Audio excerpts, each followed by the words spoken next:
He goes to school with a delinquent named Pack, who is a YouTuber with over 700,000 subscribers who does daily live streams. He pretends to be a cool, nice guy, but in actuality he is just another bully who likes to step on weak people. Viewers still flock to his channel, and using his influence, he launches another classmate named Rumi, who has no brain, but was gifted with a good amount of beauty. He tells his audience to head over to Rumi's channel, as they also have a live model for them, which Rumi practiced her makeup on. This poor model turns out to be none other than Hobin, who is smeared with black and white paint alongside red lipstick. The entire stream makes fun of him and his stupid makeup, while Pack simply laughs at him alongside the rest of his class. He then walks towards Hobin and tells him to smile for the camera in a very threatening tone, but a humiliated Hobin is barely able to fake a smile, before running away to the washroom as soon as the camera turned away from him. He washes his face viciously to try to get all of the paint off of his face, before returning to the class, where he is immediately dropkicked by a blonde guy named Snap, who is Pack's cameraman.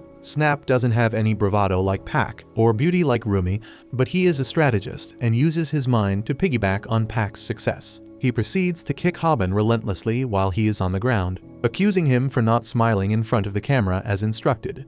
When Hobin finally has had enough and gives him a deathly glare, which scares Snap immediately and he stops, he keeps his composure and turns around to make sure Pack has got his back, and Pack tells him that Hobin can't even fight a mosquito. Meanwhile, Rumi checks her account and claims that just for that short stream, she was able to earn $200, which surprises Hobin as they barely streamed for 30 minutes and did absolutely nothing apart from yapping their mouths and insulting him. Hearing this, Snap also sits down and starts thinking out loudly about how even he should open a YouTube channel and earn money, because Pack doesn't share the revenue with him, even though he is his cameraman. Snap finally gets up and walks up to Pack before telling him that he is thinking of opening his own channel and asks what would he need for that. Pack tells him that he can't really open a YouTube channel yet as he is still below 18 years of age and will need someone's bank account who is above 18 to open it. He claims that he can't use his parents' ID as he once stole money from them, but then turns around towards Hobin and very rudely asks him whether his mom died yet. This really catches Hobin as he never expected someone to be this cruel. Snap continues by saying that if his mom is not dead yet, then he should give him her bank account so that he could start a channel. Pack and the others start laughing at this while Hobin sits on the ground with curled fists, but doesn't have the courage to fight his bullies. Later that evening, he goes over to the hospital to meet his mother, who asks what happened to his face. But he lies about how he fell over a set of stairs before going to the reception, where he learns that the weekly hospital charges are $200. He pays the bill before heading back to his part-time job at McDonald's, where he thinks about how $200 is what he earns in a week, whereas these terrible people who have rich parents and everything else in their life easily earn hundreds of dollars without doing anything in minutes. While he was feeling miserable, one of his beautiful new co-workers named Bomi asks him where the Burger King foot lettuce is. He directs her towards the deep freezer, and Bomi thanks him while the other co-workers immediately start offering to help her retrieve the item. But she thanks them and moves on. This made him feel a little happy, but his happiness was short-lived as Pack enters the restaurant alongside Snapper while live streaming himself. He walks straight up to the counter and tells his audience that he has arrived at the restaurant to see the worker who has been blowing up on social media for her beauty. He then looks at Bomi and tells her that he has got a challenge for her and shows her a burger, telling her to cook it under 30 seconds, otherwise she will have to give him his number. Bomi doesn't know how to reply, when suddenly Hobin appears out of nowhere, with the exact burger in the picture, claiming that he created it within 30 seconds, asking Pack to leave as he is disturbing other customers. Pack is surprised by this and doesn't say anything because he was on stream, but leaves the restaurant. That night, Snap comes over to his house and starts live streaming himself playing a game on his mother's account, while forcing Hobin to cook ramen for him. He overhears Snap saying that one of the donations promised to donate $300 if he scored 30 kills. Hobin hears all this with hatred burning through his heart as he spits inside the ramen to get back at him. While he was bringing the food back to Snap, he ends up tripping on the computer cable, and the screen disconnects just as Snap was about to get 30 kills, while the entire pot of ramen goes flying straight at his face as they collide. Snap immediately gets up and starts kicking Hobin relentlessly, telling him to pay $300, while Hobin thinks about how miserable he must be to get beaten up in his own house like this. While kicking him, however, Snap ends up cursing his mother, saying that she deserved to get cancer. This turns a switch inside Hobin, who gets up with anger in his eyes and delivers a strong uppercut. Snap is surprised but starts punching him back as the fight, while Hobin grabs some kimchi and slaps him in the face. Hobin then grabs the pot and bonks him in the head before they start an all-out brawl with kimchi and pots, unknown to the fact that the light of the camera was still glowing and they were still getting streamed online. Later that night, with bruises all over his body and his entire room destroyed, he switches off the main circuit before heading back to sleep as he thinks about all the new expenses that he has to cover. The next morning, he is woken up by a caller who turns out to be Snap as he shouts at Hobin for uploading the video of their fight and tells him to delete the stream. Hobin has no idea what the hell is he talking about and tells him that the stream must have ended when he tripped over the wire. But just then he realizes that the wire belonged to the monitor and not the CPU, which means that the screen got turned off. But the stream was still live. Snap cries about how the fight has been uploaded on YouTube and has went viral ever since. He tells Hobin to give him the password as it's his mom's account, so he can't even delete it himself. Hobin immediately cuts his call and opens YouTube only to see their fight on the front page and all the comments completely roasting them. He completely loses hope as he thinks now not only his classmates, but the entire world will bully him. He was about to delete it when he notices a comment claiming that he could get paid a lot of money for the views he got. He immediately checks his views, which are over 10 million in one night, which means he earned over $10,000 in one night. Back in school, everyone has already seen the video and start making fun of Snap the moment he enters the room. He realizes that he needs to get his ranking in the class back, so he decides to bully a nerd and slaps him on the head, only for the fat nerd to swing a backhand at his face before he jumps on top of him and starts punching him in the face. He looks towards Pac for help only to realize that he is laughing his ass off watching him get pounded. Meanwhile, Hobin walks out of the hospital by paying some additional fees for his mother when he gets punched by Snap.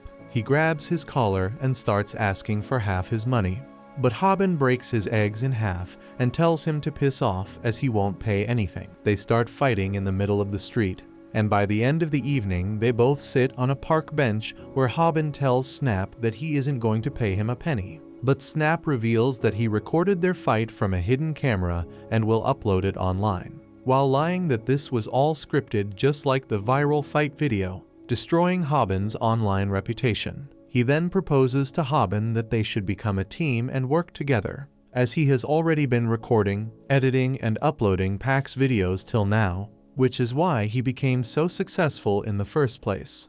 He promises to be his producer and deal with everything, while the only thing Hobin will have to do is appear on camera. He thinks Hobin is just a dumb nerd and tells him that since he is producing the videos, he will get 90% money while Hobin gets 10%. It seemed like Hobin was about to agree, but says psych at the last moment and shows him the middle finger, telling him he is not as dumb as he looks, and starts walking away. Snap starts getting desperate, offering him 60% of the cut, and then 80% before finally bending his knees and offering him the 90% cut while he takes 10%. Hobin finally turns around and asks what his plan is, and Snap reveals that they will do live bully confrontations where Hobin calls out bullies and stands up to them in front of the camera, promising that this will make both of them very rich and that Hobin will never have to work or worry about bills again.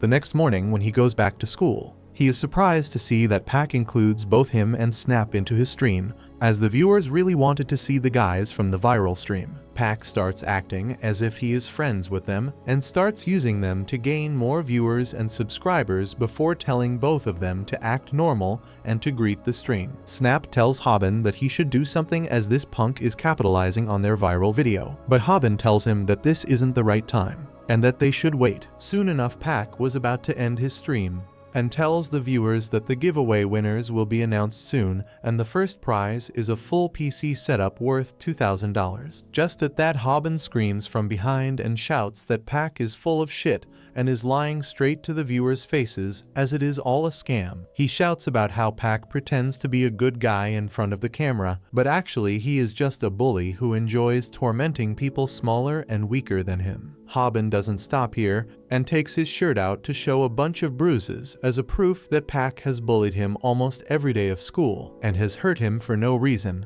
and claims that he will be uploading everything to his channel, so they should check it out. People gather all around the classroom thinking that Hobin finally lost his mind and is probably going to die today, while Pack simply stares down at him with anger in his eyes. Snap is happy with whatever is happening, as this will drive Pack's viewers to their channels instead. Suddenly Pack starts smiling and shows that the battery of his phone died and the stream ended a while ago, which means that all of this was in vain. Pack pulls back his hands and delivers an insanely strong slap to Hobin's face and starts slapping him relentlessly, while everyone watches from afar. Thankfully, Snap is smarter and anticipated this, so he already started the stream on their channel and starts recording Hobin getting a beating from Pack. They start getting more than 33,000 viewers and a lot of subscribers, while the comments all seem to be against Pack and his bullying. He keeps getting beaten up, but to Snap's surprise, instead of backing down, Hobin gets ready for a fight. This enrages Pack, who shows off his big muscles and gang tattoos to intimidate Hobin, who trembles like a twig in the wind. While thinking about the moves he has seen in the movies and hoping they would work out, Pack starts making fun of Hobin's mother and her disease, which pisses him off, and he rushes in to tackle Pack to the ground. But to no one's surprise, Pack stays standing as there is a massive weight difference between them. Pack simply laughs and grabs Hobin before slamming him to the ground and knocking the air out of him. Hobin thinks about how fighting someone his own size was so much easier compared to fighting someone bigger and stronger. Just when he thought that his beating was over, Pack looks at him and tells him that he is not done yet. He raises his fists to hit him some more, when a red-haired guy tells them to keep it quiet as he is trying to sleep. Pack immediately turns around angrily and tells the guy to shut up before he gets a beating as well. But the guy simply raises his head, and it turns out that the redhead is Kim, who is a rising MMA star. This scares the daylights out of Pack, who starts acting like a coward and apologizes for shouting and leaves the classroom as Hobin lies on the floor. That night, Pack recharges his phone, glad that his battery died at such a lucky moment. But the moment his phone turns on, he is barraged by a slew of questions about whether the giveaway was fake, as he checks to see that the entire fight has been uploaded on YouTube. Hobin takes a shower and looks at his beautiful mug in the mirror, happy that he got the upper hand on Pack, as right now they are trending on every social media platform, and generally the people are sympathizing with Hobin. Pack tries to make an apology video claiming that it was all a mistake, but ends up editing it wrong and includes the part where he smiles and talks about how his viewers are dumb enough to believe him. That was pretty much the end of career for him, as he tries to bounce back by making videos donating to the farmers, doing more giveaways, and trying everything to gain back his followers, but nothing works and his followers keep dipping by the second. He soon has less than 200,000 subscribers, while he used to have 700,000, and becomes completely irrelevant. Meanwhile, Hobin's channel blows up, and he gets 100,000 subscribers in no time with only 2 videos on the channel. One day, Snap tells him that he needs to last in a fight more than at least 3 minutes, because that's when they will be able to put ads on the video and earn more money from it. The problem is that Hobin doesn't know how to fight, so that night he goes back home and starts searching up about different martial arts when he stumbles upon a channel with 0 subscribers, but a huge number of videos. He has no idea why would someone make videos for no viewers, but ends up watching one of them where the weird man named Sam wears a chicken mask and teaches him some of the basics for a fight. He doesn't think much of it and goes back to sleep. And the next day he quits his part part-time job to focus more on his channel. And upon hearing this news, Bully walks up to him and asks for his phone number as she wants to keep in touch. Hobin is beyond himself as he can't believe someone as pretty as her would want to talk. The next morning he goes back to school, but his entire attention is on his phone as he texts Bully with a creepy smile on his face. Snap slithers on his desk and asks what's up with him and whether he learned how to fight better. Hobin replies that he is trying to learn, but it's not that easy. When suddenly Rumi approaches them and asks whether they would want to stream together. Hobin and Snap are stunned to hear this and start salivating at the opportunity, but Hobin asks why would she want to stream with them, as she is supposed to be Pack's friend. She immediately changes teams and tells them she hates Pack, and that her viewers want to see Hobin on the channel. While they were being happy about their newfound respect, Pack enters the room seething with anger, as Hobin is the one who destroyed his channel and his life. Suddenly, the advice given by the Chicken Man flashes in front of Hobin, and he remembers that an angry opponent is the easiest to deal with. Pack takes out his shirt ready for a fight, while Hobin is too scared to move. Pack swings at him angrily but misses, which angers him even more. He pulls his fists back for another strike, but Hobin decides to face him straight on. Thankfully, Snapper immediately starts recording the entire fiasco and makes fun of Hobin by saying that his camera is faster than Pack's punches. Pack stops at the last moment, but threatens to take his revenge one day. The next day, Hobin waits out near a park for Snap to discuss where to take their channel, when a couple stops by him and tell him that they are huge fans. Hobin starts feeling pretty good about it, but they end up completely robbing Hobin of everything he had. Snap arrives at the last moment to help, but gets slept by a single punch, while the guy grabs Hobin's phone and takes it with him. Hobin realizes that he can't let it go as it has Bully's contact information inside, and Snapper eggs him on to fight the bully as the viewers are itching for another video. Hobin removes his cap and hoodie and announces that he is going to fight and win against that robbing hooligan. He follows the goon back to a karaoke bar, where he was chilling with his girlfriend, and after collecting his courage, he tells the man to hand his phone back to him as he has something very important in it. The hooligan tells him to piss off before he beats him up.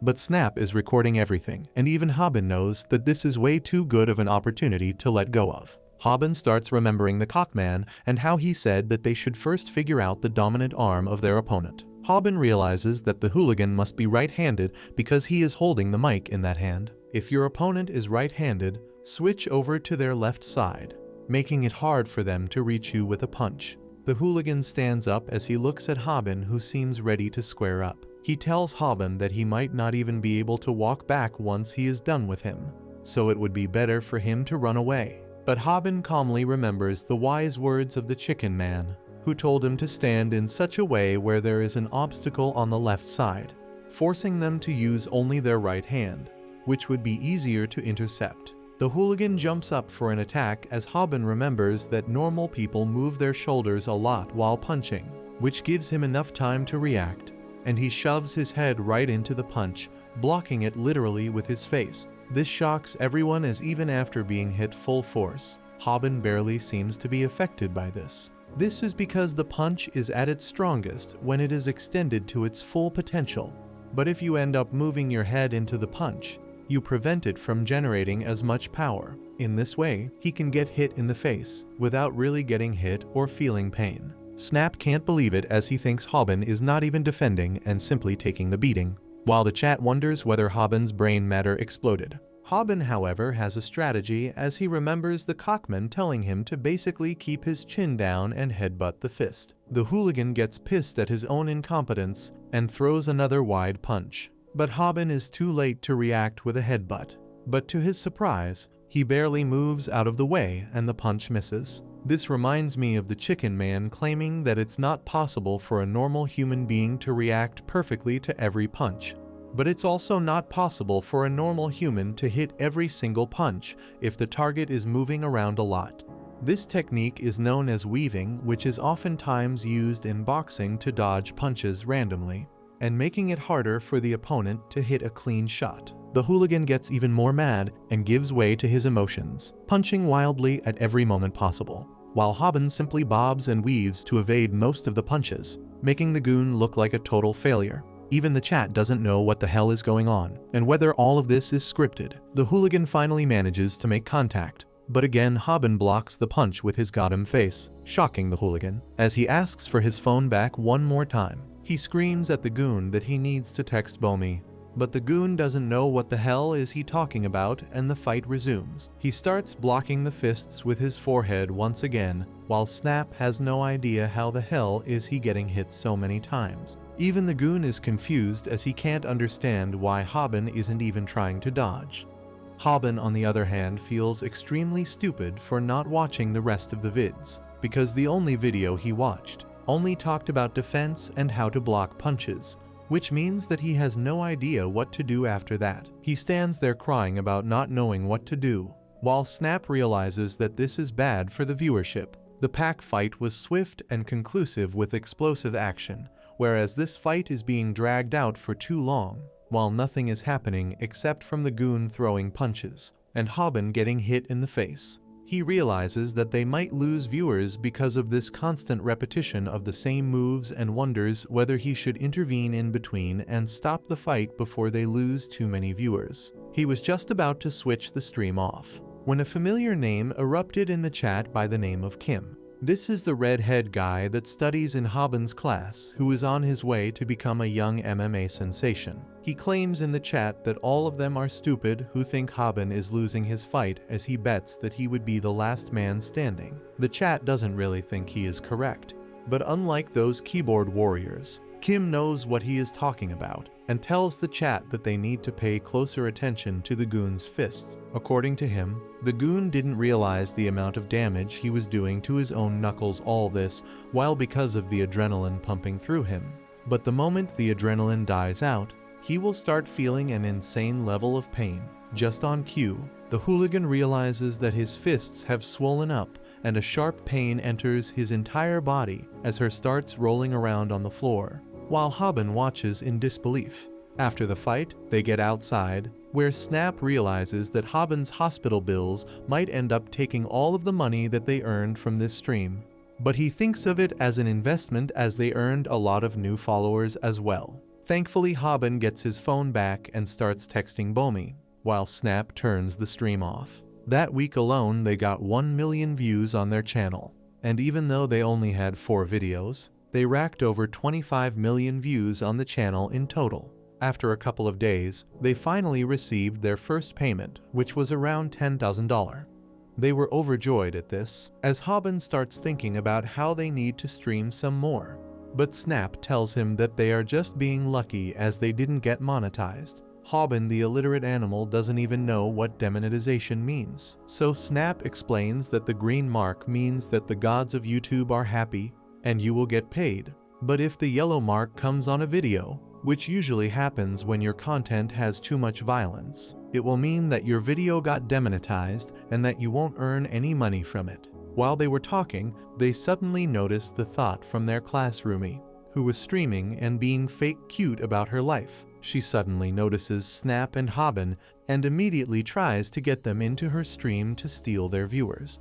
The boys start running away from this gold-digging e-thought and are finally able to get away by the time sun sets. While they were walking through a store, Hobin notices a beautiful tracksuit on sale, but the cost for the item was $500. He is shocked to see that anyone would buy this thing, but notices that Snap has already bought one for himself, and encourages Hobin to get one as well. Hobin suddenly realizes that no matter how much money he earns, he will never know how to spend it. He was about to leave the shop when Bulmy texts him and asks him out for a date, which makes him so happy that he buys the tracksuit just to look cool. The next morning, he gets ready in the park with his suit on and waits for her, while some actor-looking streamer walks in and start making all the girls in the area moist.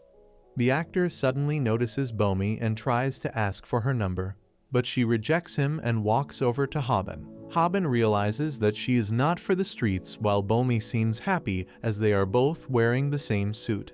He thinks about how there is always a pecking order, and the weak are forced to bow to the strong. He was always forced to bow to Pack because of his strength. Things come in a circle, and Pack was forced to bow down to Kim in order to not get beat up. He always admired Kim, but also knew he could never be like him as he is tall and muscular compared to his midget-like body with no muscles. Bomi doesn't seem to mind being with a short king, which makes him daydream about a future with her. But she snaps him back to reality and they sit down to eat something. Bomi tries to initiate conversation, but here Hobin completely loses because he has never really talked to a girl before. Bomi keeps trying but realizes that it's of no use as she gets up and prepares to leave, claiming that Hobin talks really nicely over texts but not in person. Us bro us. Just before she could leave, Hobin apologizes and tells her honestly that he has never been out on a date with a girl and spends most of his day at his home watching YouTube. Moreover, he couldn't really look her in the face without getting nervous because she is so pretty. This seems to change Bomi's mind as she finds his honesty nice, and the date continues. They head back outside as the day seems to be going well for Hobin till Bomi tells him that she needs to meet a guy who she was friends with in grade school. Hobin doesn't think much of it, but Bomi claims that the guy is actually in Hobin's class and they might know each other. This surprises Hobin, and he asks who is she talking about. Bomi happily claims that the guy's name is Kim. This literally drops the hammer on Hobin as he can't believe she is friends with Kim, as it basically means there is no chance for him. He starts dreaming about how he will get cucked by the MMA superstar, when Bomi snaps him to reality. Hobin ends up lying and claims that he is good friends with Kim, which makes her happy. But to his horror, Kim ends up walking up to them while wearing the same suit. Bomi meets him happily and tells him that she just learned that Hobin and him are good friends. Kim looks down at Hobin with disgust, while Hobin thinks about what's going to happen now. Hobin can't believe that he blurted out that he was good friends with Kim so confidently just now. He thinks about how losers like him have an unwritten rule, that is to never pretend to be good friends with anyone. Hobin just broke that rule to show off before Bomi, and now he is regretting it. He is ready to face punishment for breaking such an important rule, and believes that this is where he parts ways with Bomi. However, Kim really doesn't mind calling him a friend since they are in the same class. Hobin wonders what the hell is happening because he has never even talked with Kim in school, and he doesn't even know his name. Yet, he knows that Hobin has a YouTube channel and remarks that they are wearing matching outfits. Hobin wonders why is Kim being so nice to him, but hearing that they are friends made him feel really good earlier. The trio takes a walk after that, and Hobin believes that if they ask anyone the question about who is the girl's boyfriend, everyone will say that it is Kim. He thinks that he is definitely the third wheel, and even when he drops behind, no one seems to notice it. Hobin tells Kim and Bomi that he has to head home because his ingrown toenail is hurting him. He walks away, limping on purpose, because if he stays in the company of two attractive people longer than this, he will die of self-loathing. Bomi doesn't seem to be happy that he is leaving so quickly, and it seems she has caught on that Hobin was lying. However, none of them was aware that Snap was nearby, shooting the entire thing with his camera setup. Hobin freaks out on noticing him, but Snap strangles him to stop him from shouting and making things worse. He explains that he was just following him because he was worried. He lectures Hobin about the pathetic excuse he made earlier and asks why he wimped out when things were going so well for him. Hobin tries to free himself from his clutches and tells him to try getting between Bomi and Kim if he thinks he can, and then headbutts him. Hobin yells that he knows better than anyone else that Bomi is way out of his league. Snap pretends to be some sage and says that love is like a fighting tournament, where many guys compete for the attention of one girl. He asks Hobin if he is giving up just because an opponent stronger than him showed up. Hobin meekly replies that he won't lose if he doesn't play, and Snap grabs his collar, telling him the story of a world-famous basketball coach who motivated his players when they were about to give up. The coach told them that if they give up, they have already lost the game, and Snap asks Hobin if he really wants to give up now. He reminds him that it was Bomi who asked him out and bought coffee for him. Snap says that why would someone spend money on a loser like him if they were not interested in him in the first place. He reminds Hobin how sad Bomi looked when he was heading back, and asks if he still wants to quit. Hobin is moved to tears on hearing this and hugs Snap, thanking him for opening his eyes. Snap acts cool, telling him this is what friends are for, and sends Hobin off to confess to Bomi. As Hobin struts confidently towards Bomi, Snap shows his true colors and pulls out the camera setup out of nowhere. He is planning to record Hobin confess to his crush and get rejected, because that is sure to get them a lot of views. However, he spots someone on the way and freezes in his tracks. On the other hand, Hobin has reached Bomi, who asks him if his toenail is fine. He tells her that he got over it, but Kim asks him if he wants his ingrown toenail to be yanked out by a professional. Hobin panics on hearing that, but then Kim suddenly gets up and leaves. Hobin is even more confused now, but Bomi explains that Kim has a match next week, so he must return to practice. Hobin feels relieved that Bomi was not on a date with Kim, and he wishes him best of luck for his next fight. Kim turns around and tells him that he is a good fighter and claims that he checked out his YouTube channel. Kim knows that Hobin moved to intercept the punches early in his last video so that he doesn't get hurt, and asks if he didn't use the next move after that on purpose. Hobin is confused now because he doesn't even understand what the next move was. Anyway, Kim decides to leave, saying that he will wait for his next video. Hobin suddenly realizes that he is not the only one who watches Cockman's channel. After that, he sits down to talk with Bomi, but he is blushing too much to say anything clearly. He fidgets and starts rubbing his pants, gaining enough friction to release smoke from them. He finally gets enough courage and asks Bomi what her ideal type is. She turns red on hearing this and nervously says she prefers an honest person. Hobin feels butterflies and decides to confess his feelings to her honestly. But as he tries telling her that she is his ideal type, he notices Snap hiding in the bushes and yanks him out. Hobin starts lecturing him for setting him up only to record a video, but he is shocked to see that Snap's face is already bruised and swollen. And then the towering figure of Pac appears behind him, who is here for his revenge. Bomi tries to confront them, but Hobin simply asks her to get away from here. Pac says that she has nowhere to go, and suddenly grabs her collar, calling her a bitch for not sharing her number with him earlier. Hobin is angry, but he recalls Cockman's lessons to not let his emotions take control of him during a fight. He taunts Pac, asking him if he wants to be a loser again. This works on the bully, and he charges towards Hobin, who puts his forehead forward to intercept the punch safely.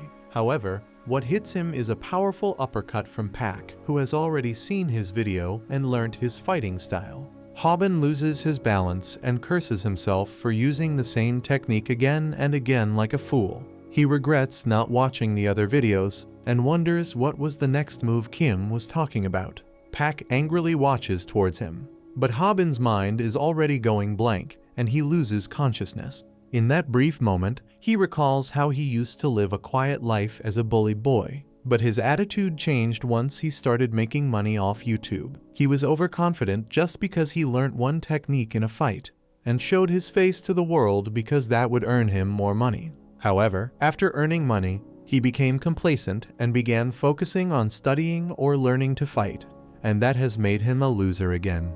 It starts raining, and Hobin is on the ground, surrounded by Pac and his friends. He has been beaten pretty badly, and he can only beg Pac to let him go home. His friends hold Bomi tightly, and Hobin begs Pac to at least let her go. He thought that getting beaten was nothing because wounds heal pretty quickly.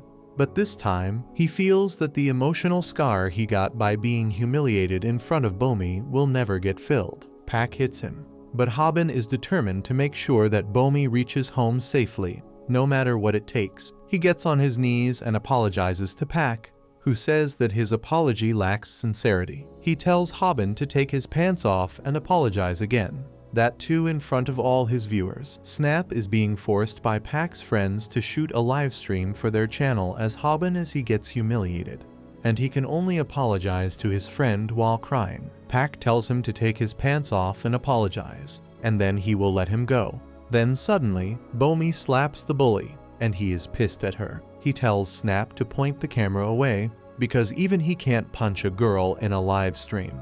Before he can do that, Hobin gets up and slides down his pants because this is the only way he can save the girl he loves. He takes off everything apart from his underwear and tells Pac to let Bomi go. He laughs at the mad lad who really stripped to apologize and thinks that his career as a YouTuber is over now. He asks him to send all his subscribers to his channel and shut down his account. But Hobin is going to do one last act of retaliation. Bullies suddenly closes her eyes, and even Pack nervously asks Hobin to stop, because he is taking off even his underwear now. He knows that this may mean that Bullies will never look at him ever again, but by doing this, he can make Pack's account permanently banned from YouTube, and that is his final act of resistance. However, just as he is about to pull his underwear all the way down, Kim appears behind him out of nowhere and pulls them back up, lifting Hobin along with them. He tells him to keep them on, and says that he rushed here because he saw Pack's live stream. Kim then calmly walks towards the bullies, and caves in the face of one of them with a single punch. He hits the bully with a rattling punch combo, and then kicks him away. The next bully also gets hit by a barrage of punches, and then it is finally the turn of Pack. He tries to apologize and tell it was just a misunderstanding, but Kim knocks him off his feet with just one hit. He asks Bullies if she is fine, and she replies that she is okay and it is Hobin they should be worried about. Hobin is on his knees and his head is hung down because he is too embarrassed to face anyone. Kim takes Bullies away, and when she tries to reach Hobin, he tells her that he needs to be left alone right now. She keeps glancing back at him while walking away, but the grief and embarrassment stays with Hobin. He wonders, when did he become a loser? He remembers the time when he was a normal student until he met Pack and got beaten by him for no reason. That was the beginning of his hellish school life. He became too afraid to look anyone in the eye, spoke so softly that no one could hear him, and his posture worsened as he began to keep bowing before everyone. The rain finally stops, and Hobin is still on his knees. Snap apologies to him, but he can only cry at his own weakness. Soon after that, Pack is back on his YouTube channel, telling people that he has a fresh model to entertain them. That model is none other than Snap, who is wearing the same ugly clown makeup that Hobin once wore. He wonders where is Hobin now, because it has been days since he last came to school. While Snap acts a fool and cooperates with Pack, all he wants to do is properly apologize to Hobin when he sees him again.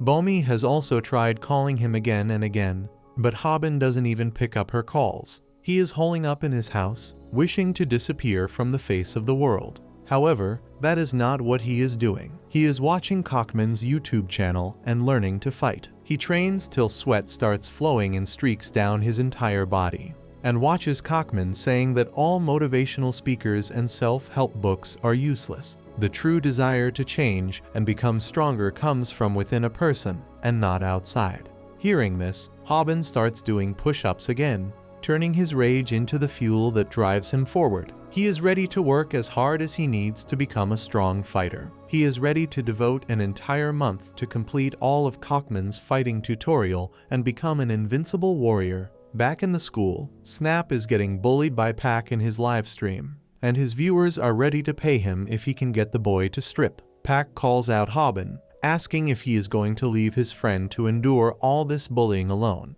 Despite that, with tears in his eyes, Snap asks Hobin to not come to school and stay at home. However, Hobin is watching the live stream, standing right behind him. Pack laughs and says that he was waiting for him, but Hobin simply tosses his phone to Snap and walks to face the bully. Snap doesn't understand anything even as he sees that live streaming is on, and Hobin tells him to stop acting like an idiot and hold the camera properly. He looks Pack in the eye and declares that his channel's returning video is called How to Fight and Beat an Ordinary Person. If you liked this video, make sure to subscribe for part 5. And make sure to check out this brand new anime about a loser who gets reincarnated as a prince with godly abilities. The day before this happened, Snap was congratulating Rumi on hitting 100,000 subscribers on her channel. Immediately after that, he began ranting about how it has been 1 month since the bastard Hobin suddenly disappeared. He says that it was too much for a loser like him to suddenly get famous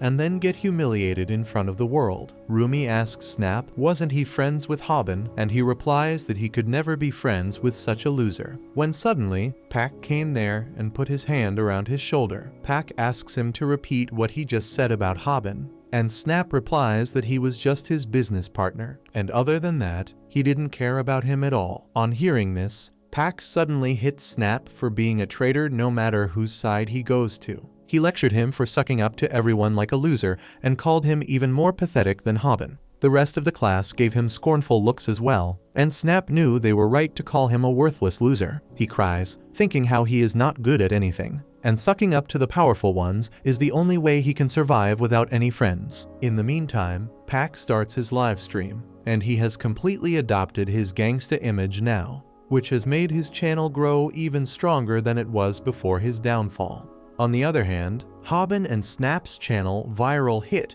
is on steady decline because they haven't posted anything in a month. Pack approaches Snap and tells him to bring Hobin to school the next day, because if he can do that, he will allow him to become his cameraman again. Snap curses him in his mind, but accepts the chance anyway. He is ready to survive even if it means selling out his friend for that. That evening, Snap runs to the hospital where Hobin's mom is admitted and barges into her room to ask her where is Hobin. Hobin's mom is shocked that her son is not going to school, so she gives Snap her address, and his face lights up on receiving it. 7:10, however, as she tells Snap that Hobin talks about him a lot and says he is glad to have a friend like him. He is thunderstruck and drops the address. The next day, he goes to the school empty-handed and gets beat up once again by Pack for failing his mission. Pack shows his bruised face on his channel and asks why did he not bring Hobin to school, and Snap replies that he tried calling him out for an hour, but there was no response. Pack slaps him continuously for disappointing his viewers, and then asks him to send a message to Hobin to come to school. He tells Hobin to not come to school because Pack is planning to beat him to get more followers. Pack immediately punches him for doing this and keeps pummeling him till he can't even get up. Pack asks Hobin to come to school if he wants to save his friend, but Snap cries as he tells Hobin to not come to the school at any cost. However, Hobin is standing right behind him as he watches this unfold on the screen. Snap is left speechless by what is happening, but Hobin tosses him his phone and tells him to get back to his work of being his cameraman. He stares at Pack and declares that this is the return video of Viral Hit titled How to Fight and Beat an Ordinary Person. Snap curses Hobin for being a fool to come here despite the warning, but he just puts his palm towards the camera, on which he has written instructions for Snap to focus on him when he says his catchphrase. Pack mocks him for being an idiot and hits him, but Hobin intercepts it using his head to nullify the damage. Pack laughs at him, but Hobin begins moving like a boxer. In response, Pack throws an uppercut to take him down, and as Hobin waits for it to come, he recalls his training over the past month. He heard Cockman call anyone who keeps using just one move an idiot, and believed that he was talking directly to him. He got overconfident just by learning one move and got humiliated before Bomi. Hobin thought he couldn't face Bomi or his subscribers again, and began crying over his weakness. However, he was not ready to give up, and began studying by watching Cockman's videos again. Cockman said that to master the technique he is going to show, anyone needs 1 month of hard training. Before that, he revealed that there are 3 essentials for fighting. First is a person's build, and one needs to take a high-quality protein diet to increase body mass. So Hobin took all the food items with a good protein amount, blended them all together and drank them raw. He vomited everything within seconds and screamed that he can't eat that horrible thing again. So when Cockman said that one should use protein shakes available in the market to increase muscle mass, he felt ashamed at his stupidity. With that, he came to the second essential of fighting, which is willpower. To train his willpower, Hobin drank the abomination blend he created himself and started training with whatever items he could find, because he couldn't waste money on protein shakes and gym membership. The third essential is stamina, and for that Cockman told Hobin to immediately hit the swimming pool because swimming with closed fists is the best way to increase stamina. Well, Hobin was too introverted to go to public swimming pools, so he went to the public baths instead and trained himself there. However, after all this, Cockman told him that there would not be a drastic increase in his stamina or physique after just 1 month, much to his shock. However, that was just the layup to emphasize the importance of techniques and martial arts. He talked about an interview of the dollar store Mike Tyson, who who believed that for a bullied student to protect himself, the most effective move was not boxing but a low kick. Hobin practiced the low kick Cockman taught him over and over again, using garbage bags as his target. Back to the present, he has completely perfected it. He hits Pack with the low kick and makes him weak in the knees. Hobin is satisfied that his hard work didn't go to waste, but Pack just laughs at his pathetic attempt at a low kick. While Pack and most viewers think that a low kick should be aimed at the enemy's thighs, Kim's name pops up in the chat room, and he claims that Hobin's kick landed on the right spot. Well, that is not the same Kim as the one in their class, because he is watching the fight live from the class. However, he too agrees that Hobin's low kick was not only great, but it was also an upgraded version of the normal low kick called the calf kick. Hobin hits Pack with the low kick again, and he shudders because of the intense pain in his calf muscles as a result. Pack attacks him furiously, but Hobin runs away because Cockman taught him that running away is also an important skill in street fights. He manages to stay at a safe distance from Pack while running through the class, and when he sees a chance, he hits him with the calf kick again. However, Pack blocks his next kick and says that a loser like him can only master one move even after training for an entire month. Pack gets on the offensive, but Hobin has been hiding another move he has learned. He charges at Pack, swinging his fists just like he used to do while swimming, and hits him with an overhead hook to his face and sends him crashing into the lockers. Everyone is stunned speechless on witnessing this upset, and then Pack's friends try to intimidate Hobin. However, Snap steps up to defend him from them, daring them to even lay a single finger on his friend. They keep their heads down, and it is not because of Snap, but because of Kim, who is standing menacingly behind Hobin. He tells Hobin that he did a great job, and pats him on the back as he asks him to stop crying. However, even with tears and snot flowing down his face, Hobin doesn't forget to ask his viewers to subscribe to his channel. After that day, Pack stopped coming to school after his reputation hit rock bottom. His subscribers also migrated to Hobin's channel, and he gets the silver play button for crossing 100,000 subscribers. Hobin thanks his viewers by getting into a handstand from a groveling position. Later, he buys some new clothes for his mom, and she talks about his friend who paid her a visit earlier. Turns out Hobin told his mom about Kim, and she didn't quite catch his name, so she mistook Snap for him. Snap was also there to see her,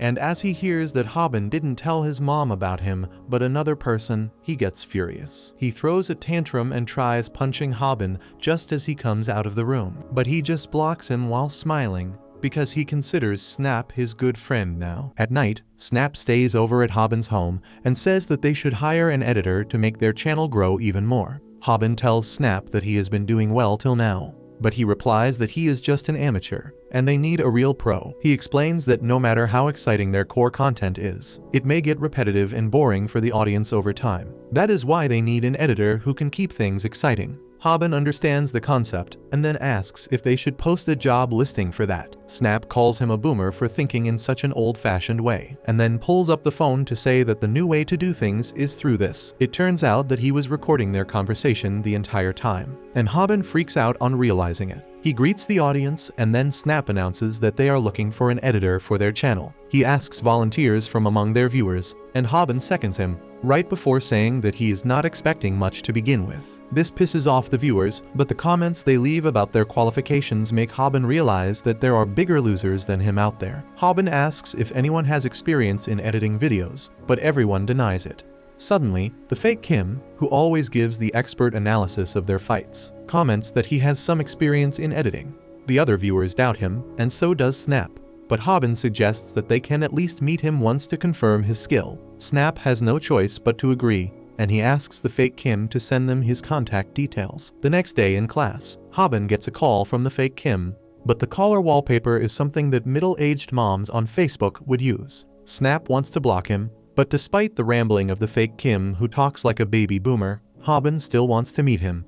Suddenly, they hear the voice of a girl using the same vocabulary as the fake Kim. Hobin and Snap are confused, and then the girl tells them to start their interview now. The girls of the class recognize her as Gil Lee, a first-year student who is famous for her cute looks and also for her archaic vocabulary. Snap laughs at her, saying that she really pulled the old man act so well that he was fooled perfectly. He points his finger at her, and the girl grabs it, telling him that it is not polite to point at others. Snap is blown away by her cuteness. He imagines a future where he is a hardworking man, and she is his wife, who waits eagerly for him to return home. They also have a pet dog in his imagination, whom he has named Hobin. The dog Hobin distracts Snap's imagination. In the meantime, Hobin has started watching one of their videos she edited to show them. She has created an intro for their channel, Viral Hit, but all Snap can focus on is how cute she is.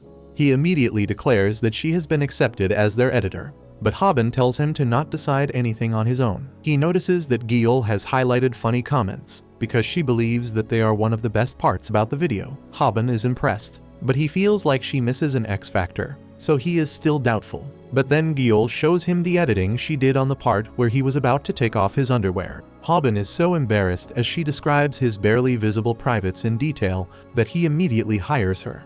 However, he has one last question for her. He asks Gil why she decided to join them when she is skilled enough to get hired anywhere. She recalls the day when she saw Hobin fight against Pac. Despite the sheer difference in their size and strength, she was impressed by his determination, and ever since then, she has been watching his videos. With that, they shake hands and sign her as their new editor. They even put a redacted video of this on their channel, and Bomi sees it. She is not happy that Hobin has time to focus on his YouTube channel, but he is still avoiding her calls and texts. As she is walking, she notices a huge crowd and decides to see what has gathered them. She is shocked to find a bunch of people beaten unconscious on the floor. While a teenage boy is playing video games in the arcade, the leader of the defeated men angrily approaches the boy, asking if he beat his men. However, this disturbs the boy, and he loses the game, so he simply asks the man if he can lend him $1 to resume playing. The man refuses, so the boy kicks him in the face and pummels him just with his powerful kicks. The man leaps at him to grab him and toss him down, but the boy just smirks and hits him with a powerful back kick, knocking him out. On the other hand, Snap and Hobin are researching for their new video. They see information about T-Hun, a former MMA fighter who got fired for causing too many problems. Despite that, T-Hun is just a high school student, and rumor has it that he has beaten every student in his school. Snap says that T-Hun practices Taekwondo and then laughs at the idiots who got beaten by him. Hobin asks if Taekwondo is really so weak, and Snap says that all the opponent has to do is watch his kicks and sweep his legs when he tries to attack. He says that even he can beat a Taekwondo fighter with this knowledge. But then suddenly Guillaume tells him to grow out of his delusions. She says that sports Taekwondo is not good for street fighting, but combat Taekwondo is completely different. She says that once a study was conducted to see which martial art style has the most powerful kicks. In that study, Taekwondo outperformed the other martial arts by a great margin. Hobin realizes that Taekwondo is awesome, but he still has not understood what has this got to do with him. Snap tells him that since their main content idea is fighting bullies, he is going to fight T-Hun next. Hobin snaps out at him and grabs him by his collar, asking if he has gone mad to think that. Snap only laughs, while Guillaume tells them how Taekwondo is used by many MMA fighters, and it has a special move called the back kick that has virtually no weakness, and it can allow a fighter to win despite having their back towards the opponent. After hearing this, Hobin is even more terrified and asks why he has to fight a monster like him. However, little does he know that if he watches the Cockman a little more, he will learn a surefire way to win against T-Hun. On the other hand, the guy whom Bomi saw in the arcade earlier is T-Hun himself. He is a bully who openly vapes at school and wants to get rich easily. He asks a boy to swap his expensive shoes with him, and when he refuses, he knocks down his friend with a kick. This is T-Hun's style, where he holds the friends of his target as hostages until he gets what he wants. However, he doesn't even really like the things he demands. He just wants to fill the hearts of other people with helplessness while he beats their friends. This entire video is available to Hobin and crew, thanks to one of his viewers who sent him the information in the anticipation of the next fight. He freaks out on seeing this and realizes that T-Hun is much worse than Pac. He admits that he is scared so he won't fight, but Snap tells him that he can't break his promise to the viewers. However, Hobin concludes by saying that he has no reason to fight T-Hun at all, and he is not going to pick up a fight just because he got a tip from a stranger. On the other hand, T-Hun is heading to the arcade after school. When the guy whom he beat up yesterday arrives there with his big brother, the big guy starts asking how dare he hit his friend. So T-Hun hits his other friend right in front of him. The big guy tries intimidating him, saying that he is just a sports person and not a real martial artist. He teases him, saying that Taekwondo is just child's play, and he can easily defeat any Taekwondo master. He leaps at T-Hun, who swiftly moves out of the way and positions himself behind the big guy, and then hits him with a back kick. T-Hun attacks him again, and the man takes guard against his kick, but he changes his attack at the last moment and attacks him from a different direction. The big guy keeps on taking blows after blows, and he is ultimately forced to accept his defeat and apologize. Taehyun asks his injured friend if he has $1 for him to hit the arcade, and he nervously searches his pocket to give him what he wants. Taehyun gets greedy on this, and he kicks the big guy again, asking for $100 this time. The injured man is ready to give that too, so Taehyun hits his friend again, before asking for $10,000. The injured man doesn't have that type of money, and he can only cry as Taehyun hits his friend senseless. Snap is secretly recording all this, and he realizes that Taehyun is an even bigger psychopath than he thought. He is afraid of facing him now, and almost gets caught. Well, he thinks he safely escaped his gaze, but that's just what he thinks. Taehyun catches him, and forces him to call Hobin there as well. Hobin is terrified, and as Taehyun asks them why were they filming him, Snap says that he found his taekwondo moves really cool. Hobin is grateful for Snap's quick wits, and hopes that he can get them out of this mess. However, his hopes go down the drain when Gil comes running towards them. Hobin knows that she has a direct and just personality, and she is sure to pick a fight with anyone. He believes that it might lead to an even worse situation compared to the time when Bomi slapped Pak. However, when Gil sees Taehyun in front of her, she forgets about fighting him and starts kicking a pebble on the side of the road. She is caught too, and she threatens Taehyun that if he hits her, she will call her dad. He remarks that they have shot his video without permission, so Hobin and friends apologize, promising that they will delete it. They immediately start walking away, but Taehyun knows that they are from the viral hit channel where they beat up bullies. He has even heard that Hobin was planning to beat the crap out of him. Everyone is terrified now, and then Taehyun demands them to hand over their YouTube channel and all the money they have earned from it. Hobin is too terrified to reply, and Snap faces the punishment for it. Taehyun kicks him in the gut, and Hobin realizes that it is true that he takes the friends of his targets as hostages to fill them with fear and hopelessness. T again asks for a $100, but before they could even reply, he kicks Snap in the face while all he could do is watch, while Gil can only imagine how much that would hurt. He then picks Snap up by the hair and tells Hobin to hand over his YouTube channel. Hobin tries to reason with him, but feels like there is a lot of distance between him and T, which won't even matter to him because of his insane reach. Hobin starts imagining what would happen if he tries to refuse giving away his channel. He realizes that if he tries to use his techniques for defeating ordinary men, it won't work on his, as this monster is not an ordinary man, and his calf kick would immediately be neutralized by a side kick to the face. If he tries coming back from it with an overhand hook, that would also easily get countered by a side kick to the body,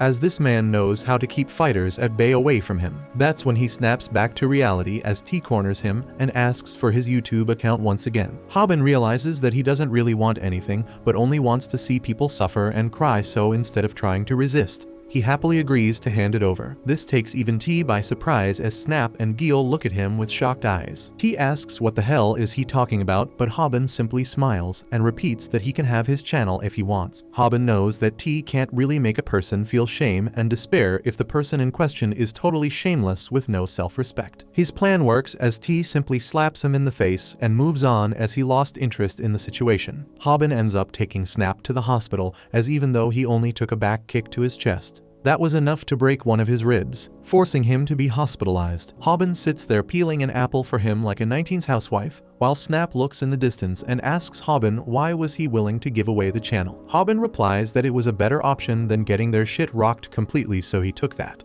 Snap claims that he would have taken all the beatings from T, but would have never agreed to hand over the channel, as he starts telling Hobin about how when he saw him defeat Pak, he started feeling pride in himself and in the fact that even weak guys like him can defeat these bigger men. He asks whether Hobin doesn't have any dignity or pride, but Hobin replies that he has a bigger brain than an ego, and comparing Pak with T is incredibly stupid, as Pak is merely a thug, while T is a trained fighter who can kill them if he so wants to. He tells him that it would have been stupid to go in a fight against a person who can easily destroy all of his moves that he knows, and honestly, he is scared of that. He starts moving out of the room, telling Snap that there is nothing wrong in being scared, and apologizes to him before leaving the room. On the way, he ends up walking into Gil, who also came in to check on Snap. Hobin tells her to take care of him as he leaves, while Gil greets Snap before sitting down. Snap tries to act all haughty, claiming that T is lucky as he caught him off guard on a bad day, otherwise he would have dealt with him. Gil simply laughs and tells him to stop making such jokes and asks whether he is feeling alone and wants to chat. To her surprise, Snap looks at her with a smile and tells her that he is pretty tired and would like some alone time if possible. Gil looks concerned and shocked but decides to respect his request and leave the room. The moment she exits the room,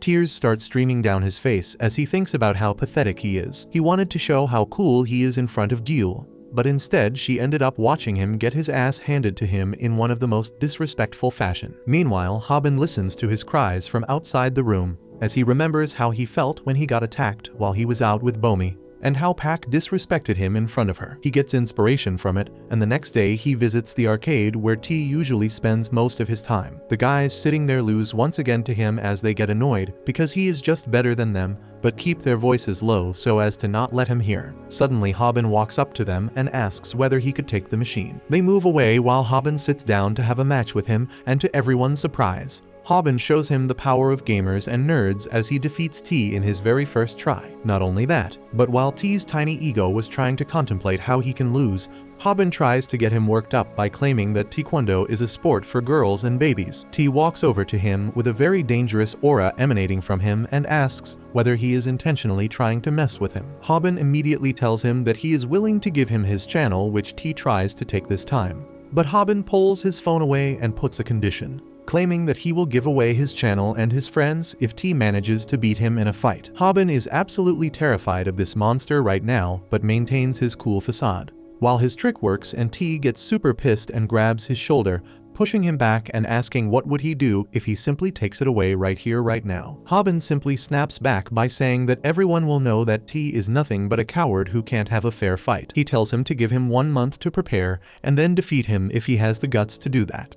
Angered beyond belief, T kicks the machine beside him, smashing it to pieces, which makes Hobin piss his pants a little, but he agrees for a match and tells him to send the location before leaving. The next day, Hobin tells the entire scenario to his friends in the hospital, while also adding that he had to pay for the broken machine. Gil gets mad at him for doing something so stupid, as he will get killed by T while Snap tries to hold her back. Snap asks why the hell did Hobin change his mind when last time he said that he doesn't want to fight against that pro. Hobin silently thinks about how he knows the feeling that Snap was feeling, and that's why he is fighting, but doesn't say anything as he gets up and tells them that he is going to prepare well for the fight as 1 month goes by extremely quick. That night, he sits in front of his computer and watches the videos of the cockman as he gives the third lesson, which is about how to defeat a person who knows Taekwondo as a normal guy. Hobin eagerly awaits for a special move that will ensure his victory, but to his surprise, the cockman claims that it's impossible for a normal guy to defeat a person who knows Taekwondo. He continues that the best course of option would be to simply give up, as Taekwondo boasts an incredibly smooth footwork with high-intensity kicks that can take your life if landed correctly. This gets him worried as he starts thinking about how his channel would be gone if he loses the match against T. But suddenly the cockman claims that everything that he said applies in a ring with rules, but if the fight happens outside the ring without any rules, then there is a small chance of victory. He claims that beating Taekwondo in a street fight is very simple. If you don't let them use their kicks, the match is already won. Controlling the environment is the key factor for it, as if you can make the fight happen in a more slippery condition where they don't have proper control of grip, then using their kicks would be difficult, especially if the area is narrow as well. Hobin looks at the calendar and decides that controlling the environment may be possible if he fights him on a rainy day in a month. Moreover, the cockman tells him to brush up his skills as calf kicks can be used in restrictive areas as well, plus he should have his overhand ready in case of emergencies. He practices both of his moves diligently every day and night, and just when he thinks he has a standing chance, the cockman claims that even after all this, his chances for beating a pro would be 5%. Hobin starts getting hopeless, but the cockman replies that there is one move though which can increase the chances to 40%, and that move is known as the tackle. For a martial arts technique where the use of your legs is mandatory, their worst enemy becomes wrestlers and grapplers, as if they are able to tackle them to the ground. To train your muscles to become stronger for a tackle, he starts using water as resistance training, while people make fun of him for having a very small thing. Moreover, the cockman claims that training your ab is one of the most important things, as not only will they increase your stability and power, but they will also be important to take hits against a Taekwondo practitioner who uses back kicks to hurt people. One day Snap and Gil head over to Hobin's house to check on him with the stream when they find him hanging in the cupboard to increase his core strength. He falls to the ground after a while, completely tired, but gets up once again and starts doing crunches with the improvised weights while his viewers can't seem to understand this weird training. Gil decides to help him and starts kicking him in the stomach to increase his resistance, while all Snap could do is feel jealous of Hobin. Weeks pass by very quickly after that, and soon the day of the fight comes. Hobin decides to have the fight in an alleyway near his own house, and has been checking the weather forecast for a week, knowing that today is the highest chance for rain. He prays to the gods just in case when Snap comes out of nowhere and tells Hobin happily that today is not going to rain according to the news, not knowing that the rain was important to Hobin's plan. Hobin immediately starts panicking, as there is no point of having the fight at the location without rain, and immediately starts running away while Snap pauses the stream to go after him. T was watching all this on his phone while in the bathroom when suddenly someone sprays water on him. Angrily, he turns around to see Hobin there, who starts showering him and the entire area with water to rile him up with anger and to make the floor slippery. T gets down and tries to kick, but realizes that he has no grip for it. Hobin immediately tries to go for a takedown, but T lands a beautiful hook that completely rocks him, as he forgot all about the fact that T is a pro MMA fighter who can also use his fists. Snap records the entire ordeal as T slaps the crap out of Hobin, asking whether he thought T could only use kicks. Before he could get slapped again, Hobin strengthens himself and lands a clean calf kick on T, who wasn't expecting it because of the water on the floor. It turns out though that Hobin especially bought a pair of shoes that have anti-slip material and then practiced with it in the bathhouse. T grabs a hold of his calves in pain while Hobin gives a thumbs up to the camera and tells his views to like and subscribe if they want to enjoy the full fight. At the time Hobin was busy posing in front of the camera, T had already gotten up. He punches Hobin, who barely avoids getting hit, but then T throws another punch. As Hobin dodges it, he wonders when did he get up and how he can move so well on this slippery floor, even without anti-slip shoes. T punches Hobin directly in the face, making him realize that he is completely outskilled. At that moment, Hobin realizes the importance of footwork. Gil joins the chat and comments that even though T is slipping, he is using that momentum to close in on his enemy. As T moves closer to him, Hobin decides to give up on escaping from him. Instead, he uses his calf kick to stall him, and declares that this fight is just beginning.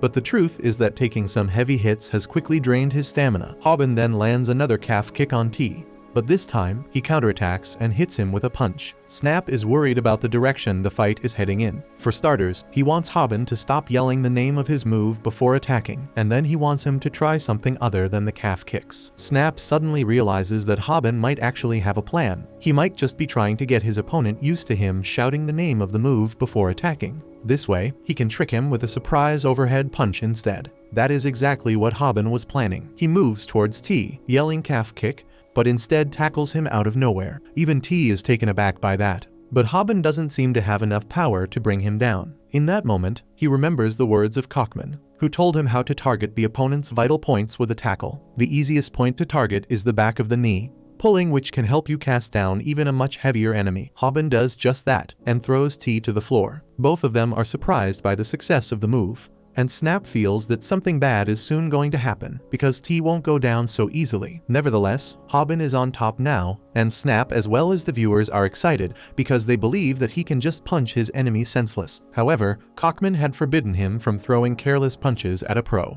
Instead, he had taught him a move he could use to knock out the enemy quickly and surely. Hobin swiftly puts his hand behind T's back and grabs his collar. He then puts his second hand on the other side and grabs the collar there too, forming a cross. Now all he has to do is tightly clench his fists and pull the collar as hard as he can. This was what he trained for while developing his core strength by hanging on the bar. As Hobin is finally in the cross choke position, his viewers can't believe that he pulled out a secret move at such a time. Hobin counts to 10, because that is how long it takes for an opponent under the cross choke to black out.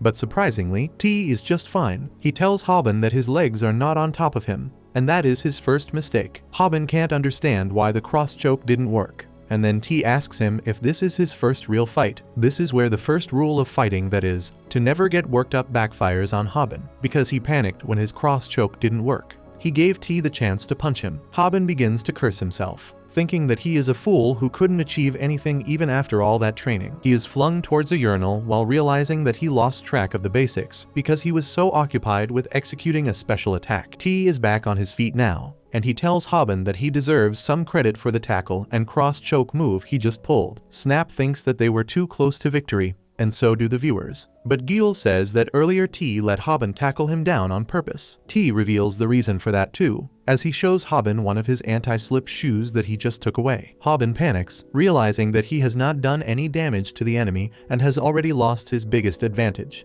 As T puts on the anti-slip shoe, Hobin realizes that he is screwed. Cockman's lesson clearly told him that if he cannot stop a taekwondo user from using his kicks, the only thing left for him is to run away. Meanwhile, Kim was watching this live broadcast from a cafe, and Bomi was with him too. She doesn't want to watch the fight, even though Kim insists. He knows that she is upset with Hobin because he has been ignoring her calls and messages ever since that day, and she replies that she doesn't even want to talk about him. She feigns that she is not interested in the fight, but as Kim remarks that Hobin just pulled a good move, she eagerly leans over him to watch it.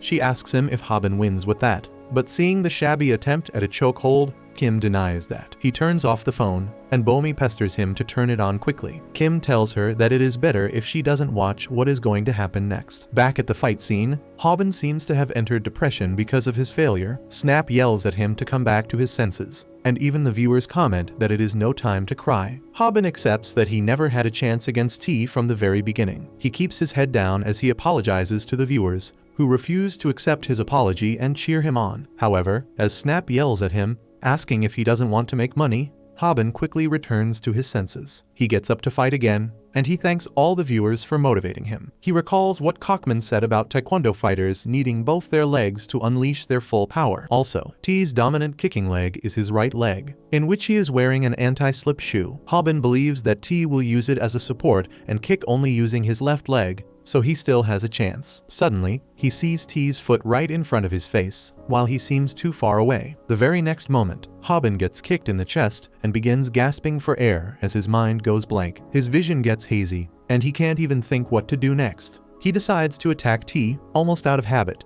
but T lands a solid kick to his face. Hobin tries using a calf kick next, but the result is still the same. T launches a combo of kicks to his face without even moving from his place. He then lifts his foot high up and strikes Hobin's bare foot with his heel. Hobin screams in pain, but T tells him to stop reacting like a girl because he didn't even break his bones yet. Snap is on the verge of crying, and he yells at T to stop it. He does not have any plans to show mercy and decides to finish the fight with the fanciest and most powerful move he has, the back kick. He hits Hobin right in the guts, and Snap is brought to his knees by the shock too. Hobin is unconsciously drooling now, and T pokes him, calling him lucky that he didn't receive a kick from his right foot. He then moves on to Snap, saying that, as promised, he will take over the YouTube channel now, and Snap will have to work for him. Snap suddenly notices something behind and says, "Stop." But T says that they have not even started yet. Snap tells him that he is not talking to him, and T turns around to find Hobin back on his feet with just half his consciousness. He begins mumbling about how taekwondo back kicks are dangerous, even if they don't hit you properly. He recalls how hard he trained to develop an endurance for it,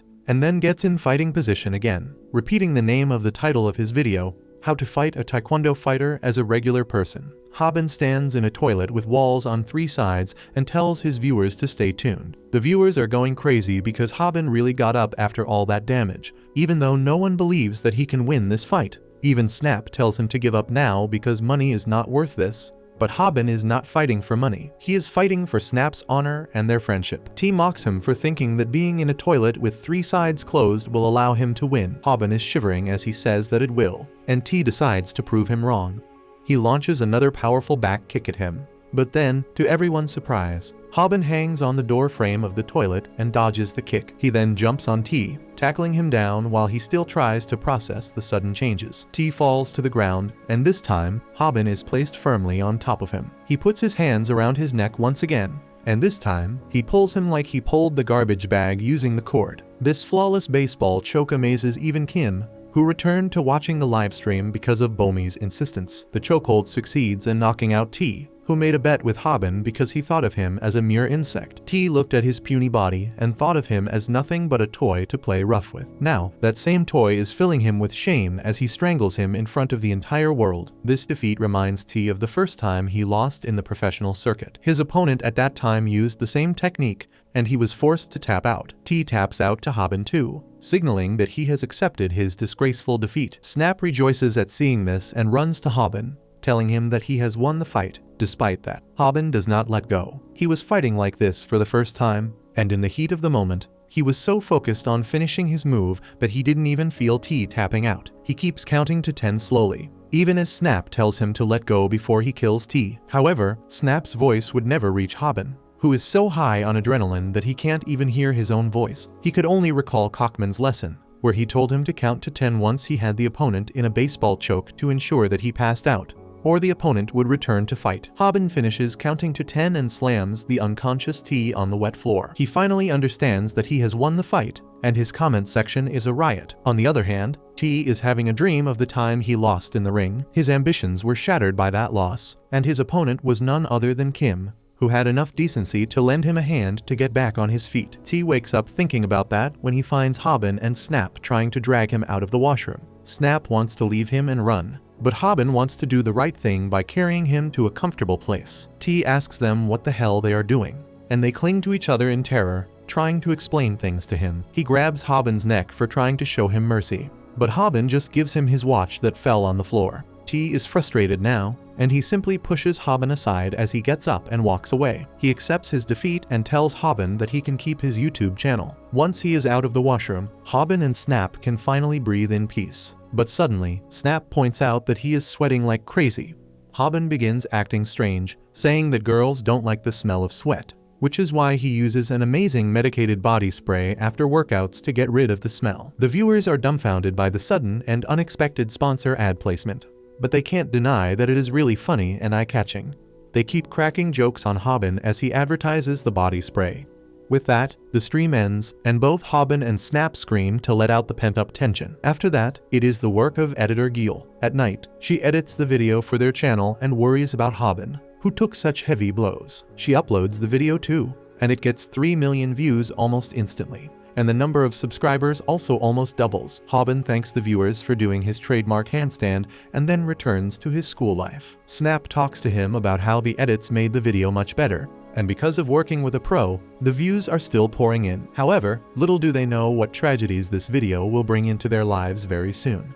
The next day, Bomi is watching Hobin's video while hiding behind the counter of the McDonald's. Suddenly, a gigantic man comes to the counter and tells her that she is super cute. Bomi quickly gets up and asks the man what he wants, and he repeats that she looks too cute. He demands her number, but she politely refuses to give it to him. The big guy is also a big creep, and he keeps demanding her number as he orders her to prepare 30 Big Macs for him. Bomi gives him the Big Macs but refuses her details, so the big creep just scoops his burgers in his hands and walks away. Turns out that the big creep has been coming regularly to their store to harass Bomi. She remembers how Hobin helped her out when Pak was pestering her. She also thinks that the day she walked away with Kim, she abandoned Hobin, and that thought fills her with regret. On the other hand, the big creep goes to work at a huge meat factory, where some workers are wondering how to pick up carcasses weighing over 200 kilos. That is easy work for the big creep, and he picks up one on his shoulder and begins walking away, still thinking about how he can get to date Bomi. Some of the workers are shocked to see this, but their superior tells them that the fatty named Mangi is a popular Korean sumo wrestler. Mangi is unbothered by their chatter, and he carries the meat effortlessly on his shoulders while watching Hobin's YouTube videos. He seems to know T, and thinks that if he can beat Hobin in a fight, he will have more views and subscribers than him. Meanwhile, Hobin and Snap are busy enjoying their success. Snap says that the edits Gil did made the video so much better, yet Hobin was doubtful about hiring her at first. He then suddenly springs an important question to Hobin, asking if he is really fine after receiving such powerful kicks from T when he was hospitalized with just one. Hobin just laughs it off, and then remarks that speaking from his experience as a pro-bullying victim, he could tell that T was not like other bullies. He even goes to say that he might be a better person than they think, and Snap tells him that it is not a good thing to be so optimistic. However, Hobin clearly saw how T's reactions changed when he returned his watch. It was almost as if he was regretting the path he had chosen. He wishes to see him again, and this surprises Snap. Hobin then asks him if he has any update on T, and he tells him that the image of him lying down on a wet floor was very appealing to the female audience, so he has become very famous. Snap thinks that he can become a millionaire if he starts an OnlyFans, but apparently T doesn't even know about it. Snap starts walking ahead, and Hobin suddenly takes back what he said about T being a decent guy. Tears appear in his eyes because he is jealous that T is getting more female attention than him even after losing the fight. On the other hand, Gil is preparing a to-do list, which is basically steps on how she can stop acting and talking like an old person. She is happy to complete the list. But then suddenly, a plastic snake drops on her desk. Gil freaks out and falls down, using some boomer lingo to express her surprise. She then hears the voices of her classmates laughing, who are here to bully her for always talking like an old person. They are even filming her, and Gil gets mad at that. She yells at them that it is bad to film someone without their permission and tries to take the phone away from their hand. But it is out of her reach. However, the bullies realize that just recording her won't get them too many views, so their leader decides to delete it. But since Gil is still jumping and getting on his nerves, he pushes her down. He tells her to be quiet if she wants her video deleted, and she gets up, even more angry at them. The bullies start dragging Hobin into the matter too. They say that if they mess with Gil too much, Hobin may show up and use his stupid headbutt to stop their punches. They laugh at him, and that pisses Gil even more. She charges at the bullies, telling them not to underestimate Hobin's move because even real pros use it. Well, the leader of the bullies uses the same headbutt defense against her, and Gil ends up hurting her fist. The leader laughs and the girls in his gang grab Gil's collar, telling her that she doesn't look cute at all when she talks like an old person. They tell her that if she can't talk like normal people, she should just go back to kindergarten and learn the alphabet properly. Gil begins crying, saying that she tries her best but can't control it. Suddenly, someone arrives at the door, asking if all the first years nowadays are as crude as them. The bullies turn around to find Snap at the doorway, acting like an alpha male as he calls them out for bullying Gil. Gil is relieved to receive some help, but Snap proves to be a total loser when it comes to fighting and gets his ass handed to him quickly. Gil goes to his side and tells the bullies that they should respect their elders, but they just laugh, saying that Snap is a stupid guy with a stupid name. The leader of the bullies says that it is Gil's fault for calling him here, and he tries slapping her, but Hobin arrives there just in time and grabs his hand. The bully tells him that he looks shorter in person, and Hobin quickly finds himself surrounded by the first-year bullies, where even the girls are taller than him. Hobin demands to know if they hit Snap, and the leader says that he deserved it. He challenges Hobin for a spar, and the other bullies start making fun of him, saying that of course he won't accept it. They accuse him of staging his fight with T, and then the bully leader tells Hobin that he also has a YouTube channel, and they should fight with their channels on the line. Hobin thinks that he must show these brats their place by acting threatening like T. So he tries to be as intimidating as he can and asks them if they have 100 yen, copying T's style.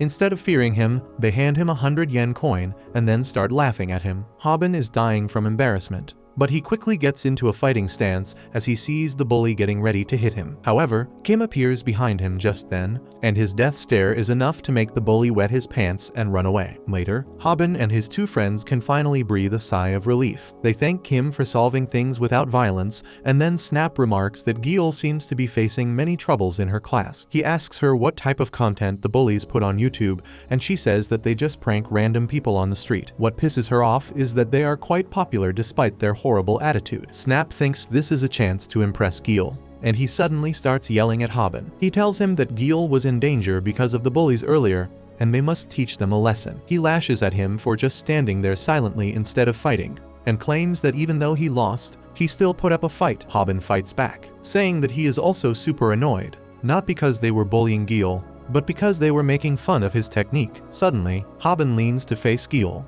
and gently caresses her hair. Apologizing for not fighting earlier, he promises that if she is in trouble again, he will surely fight for her, and she finds herself being overwhelmed by his riz. At night, as Hobin is trying to sleep, he can only picture the interaction he had with Kim after he saved them. Kim asked him if he was fine, and then told Hobin to call Bomi immediately. He said that it may be hard for him, but Bomi is a good girl who doesn't deserve being ghosted. Hobin was left speechless at this, because he didn't think he could ever face Bomi after the disgraceful performance. On the other hand, Gil is still feeling butterflies in her stomach because of how Hobin treated her earlier. She has developed a crush on him that distorts even her memories. and she thinks that he stood against the bullies for her. She takes out her overflowing emotions on her huge cat plushie, and then abruptly decides to contact Hobin, because she has some special medicinal herbs to give him. The next day, Bomi is working at McDonald's when the fat creep Manji comes there and stares at her lewdly. She can only breathe a sigh of relief as he leaves, but she is still terrified that he might be waiting outside for her when her shift ends. Just then, she hears a familiar voice from the next customer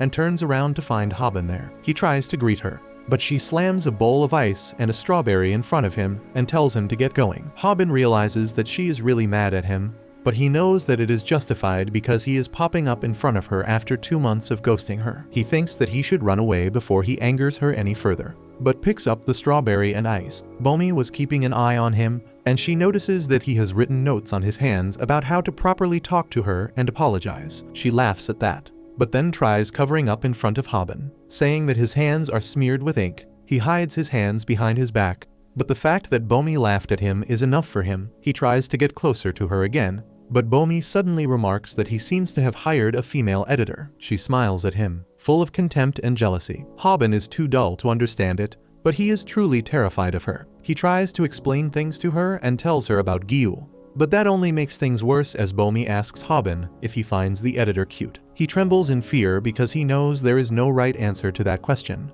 But then suddenly, Yezi arrives there. She asks Hobin to tell Bomi if she is cute or not, and he says that she is cute. He asks her if she followed him here, and she simply tells him that she needs his opinion on something. They start bickering. Gyul playfully punches him, and Hobin blocks it with a headbutt. Seeing them like this, Bomi realizes that Gyul is really cute, and she begins fearing for her position in Hobin's life. However, Gyul suddenly gifts her the bag of medicinal herbs. She tells Bomi not to get the wrong idea, and states that Hobin always talks about her. Hobin freaks out because he doesn't want Gyul to expose him, but she simply ignores him. She tells Bomi that since Hobin is an idiot who can't even properly apologize to her, she came here to cover up for him. He tells her to stop, but Gyul asks him if he doesn't want to patch up with Bomi. He blushes and says that he does, and Bomi just smiles. She tells the embarrassed Hobin to text her later, and he gets too excited. Seeing them like this, Gyul takes her leave, making up an excuse that her toenail has grown, just like Hobin did in the past. As she turns her back to them, her cheerful mood suddenly vanishes, because she shattered her hopes to be with her crush with her own hands. Hobin can't understand this, but Bomi seems to have an idea. Gyul walks home, singing songs to suppress her sadness, but that doesn't work, and she keeps on imagining how Hobin told her that she was cute. She kicks a pole in frustration, but ends up hurting her own leg. The next day, Bomi is walking around the town while happily chatting with Hobin, when someone tells her that there is something in her bag. She takes a look and a snake pops out, shocking her.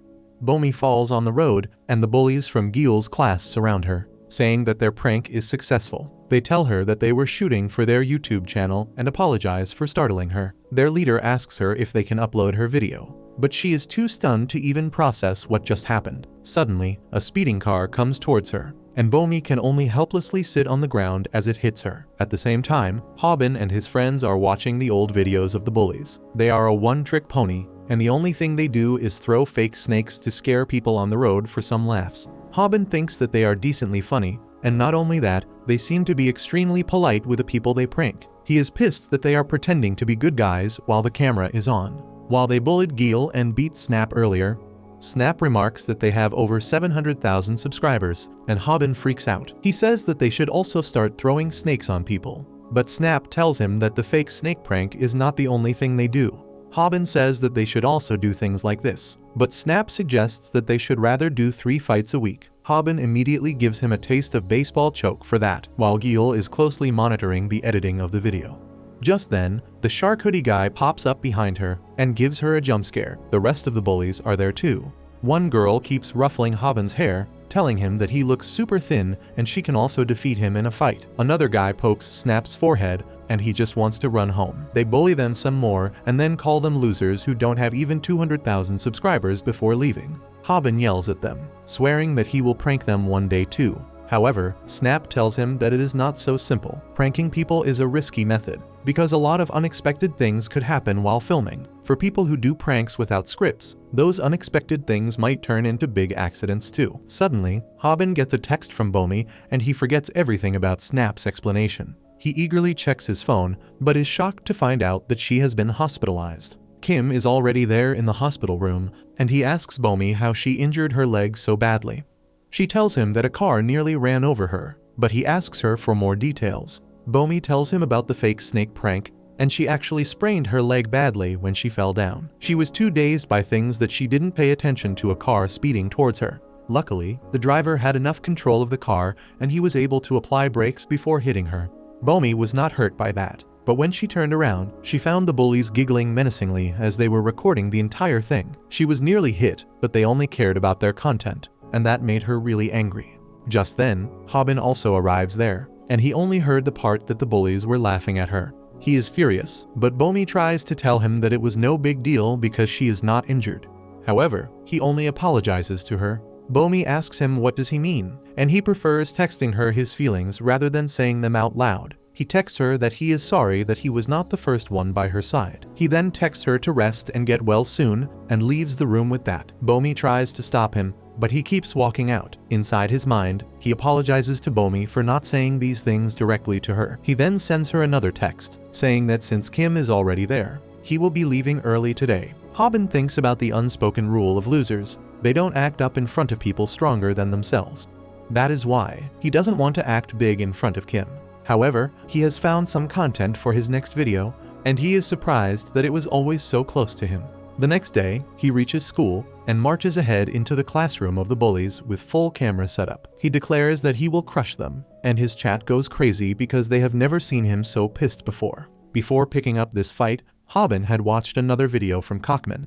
It was about defeating multiple opponents, and the three boys from the bully gang sprang up in Hobin's mind as he thought of that. Earlier today, he was sitting on his desk, talking about beating the bullies, when Snap suddenly slid over his desk. He asks the freaked out Hobin the reason that he changed his mind because he was too scared to fight earlier. Snap warns him that this situation is different from fighting T, because there are 3 opponents this time. Hobin just gives him a confident smile, saying that there is no way he can fight 3 people at once, and Snap laughs at him before cursing him out loud. However, Hobin has some other plans. He admits that fighting 3 people at once will be too much for an amateur like him, and he will surely get beaten. The truth was that Hobin didn't trust Cockman's last video. It was the first time that he didn't trust his online teacher. On the other hand, the bullies are checking out some of their videos this month. One of them is a man acting like a gangster to scare a woman in an elevator, and the other one is where the boys call the cops on Shark Hood for smoking.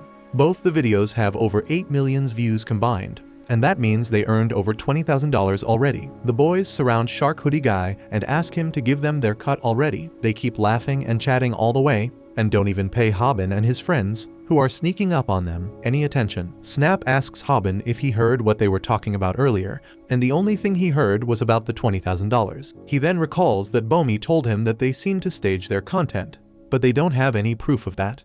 Snap tells him that they might have some proof. He opens the elevator video and asks Hobin to find what is wrong in the video. He can't see anything wrong because the woman in the lift appears genuinely terrified. Snap admits that her tears have tricked everyone else too, and the thing that no one paid any attention to is the buttons inside the elevator. Snap explains that the video is 2 minutes long, but there are only 7 floors in the building according to the elevator. He says that either the elevator moves at a snail pace to cover the 7 floors in 2 minutes, or the woman just pretended to press the button. Both Hobin and Gil are shocked as they try to process this. Snap says that most of the time, if content is entertaining, the viewers don't worry about the minor details. So many YouTubers use this to their advantage. They hire professional actors to stage their videos. Snap then tells about the video where they called cops on the boy smoking. He asks why would the cops bother with a teenager smoking, and then reveals that he went to the police station to get some inside info. He learned that they went to check the area not because of the smoking complaint, but because the bully girls told them that they spotted a wanted criminal. Hobin is left speechless on hearing all this, and Snap says that they have enough proof now that the bullies stage their comedy videos. He says that they can use this to expose them. But Hobin says that they are still missing the final blow. He wants something that will seal the bullies' fate, just like they did with Pac. Just then, the TikTok thought Rumi appears behind them and asks them when are they going to collab with her. Because they promised to do so earlier, she already has an idea about the video too. She wants Hobin to spill coffee on her shirt, because that will surely get them a lot of views from the online incels. She grabs their ties, saying that since everything is staged already, they should also do it. She says that they should already get rehearsing, but Hobin refuses to do so. He says that Bomi got hurt because of a staged event, and he will never do something like that. He tells Rumi that if she wants to do such things, she should go to the comedy crew. While she acts mad at him, Rumi takes up his offer and does the coffee spilling prank to the bullies. She thanks Hobin for giving him this wonderful idea,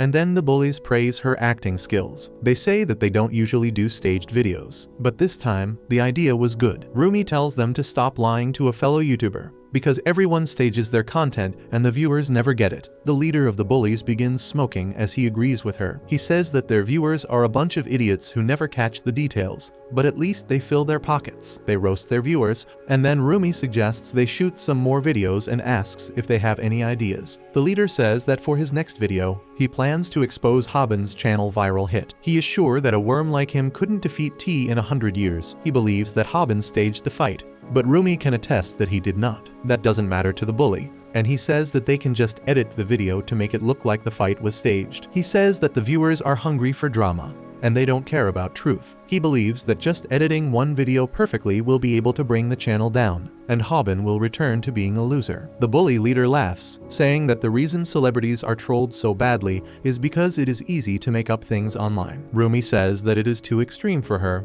and she can't help them with it. She takes her leave, but then the bully leader stops her. He shows her the recording of her insulting the audience and asks if she wants to get cancelled before Hobin. He tells her to join an alliance with him, but then Rumi shows that she was recording everything the entire time as well. She reveals that she made a deal with Hobin that if she can get video evidence that they were staging their content, she will do a collab with Viral Hit. What is more, the entire session was being streamed live, and the viewers know the entire truth. To top it off, Hobin and his crew were hiding in the shadows the entire time. As they make their entrance, the bullies are stunned. Rumi tosses the phone over to Snap, who puts it in his device, because it was Hobin's phone to begin with. Rumi then tells the bullies that no matter how much money they make, she will never stage a show like them. She gives Hobin a high five, and he thanks her, before apologizing because the part where she was bad-mouthing the viewers was broadcasted too. He then moves on to the bullies. Thinking about the way to beat multiple opponents at one, he gets closer to the bully leader and intimidates him with his stern expressions. However, what really terrifies the bully is that Hobin is towering over him. His height seems to have increased all of a sudden, and his shoulders are broader too. Actually, when Hobin was watching the videos, Cockman told him that unless he masters at least 10 of his skills, there is no way that he can beat multiple opponents. Hobin panicked at Cockman started running away, but then he said psych and told him that even without fighting, one can win against multiple opponents. The best way to do that is by bluffing and intimidating the enemies like insects and animals do. Using that technique, Hobin gets the upper hand on the bullies, even though he is so nervous that he can piss his pants any moment. He tells them to hand over the video containing Bomi and then run away. However, as he steps on the drainage channel, his bluff is suddenly exposed as his legs twist. His shoe rolls towards the bullies, and they realize that he was using insoles to appear bigger. Hobin realizes that he is screwed now, and he can only ask for his shoe back. Hobin begins running as the bullies chase after him, and for the first time, he doesn't hear Cockman's voice in his head. He is too excited to keep a level head, and confronts the one who is at the forefront. The bully throws a punch at him, but Hobin uses his headbutt to embrace the impact and then uses his lethal calf kick against him. For the first time in forever, he realizes that he grew stronger without even noticing it. However, that does not change the fact that he is fighting 3 people at once, and his previous calf kick has done no damage. Kim is also watching the fight from the gym, and his friends ask him what does he see in the tiny shrimp called Hobin, and he just asks them if they could force themselves to practice just one type of kick 10,000 times in 1 month. Kim's gym friends can't believe that Hobin did 10,000 calf kicks in just 1 month, because that is no ordinary feat. Kim affirms and says that any ordinary person who gets hit by a strong calf kick won't even be able to move. That is what is happening with the bullies. While they are trying to show that they are unfazed by the kick, their legs hurt so much that they cannot move. They somehow tough it out, but they are sweating like crazy. However, their leader doesn't move from his place even though he has not been kicked, and that confuses Kim. His master, Logan, who is an MMA triple champion, knows the answer. He tells Kim that he must have some problem with his eyes to not notice that Hobin just used the technique of intimidation on his enemies. The bully leader is quite nervous just because his lackeys got hit, but he tries acting tough by saying that he is still wondering how he should beat up Hobin.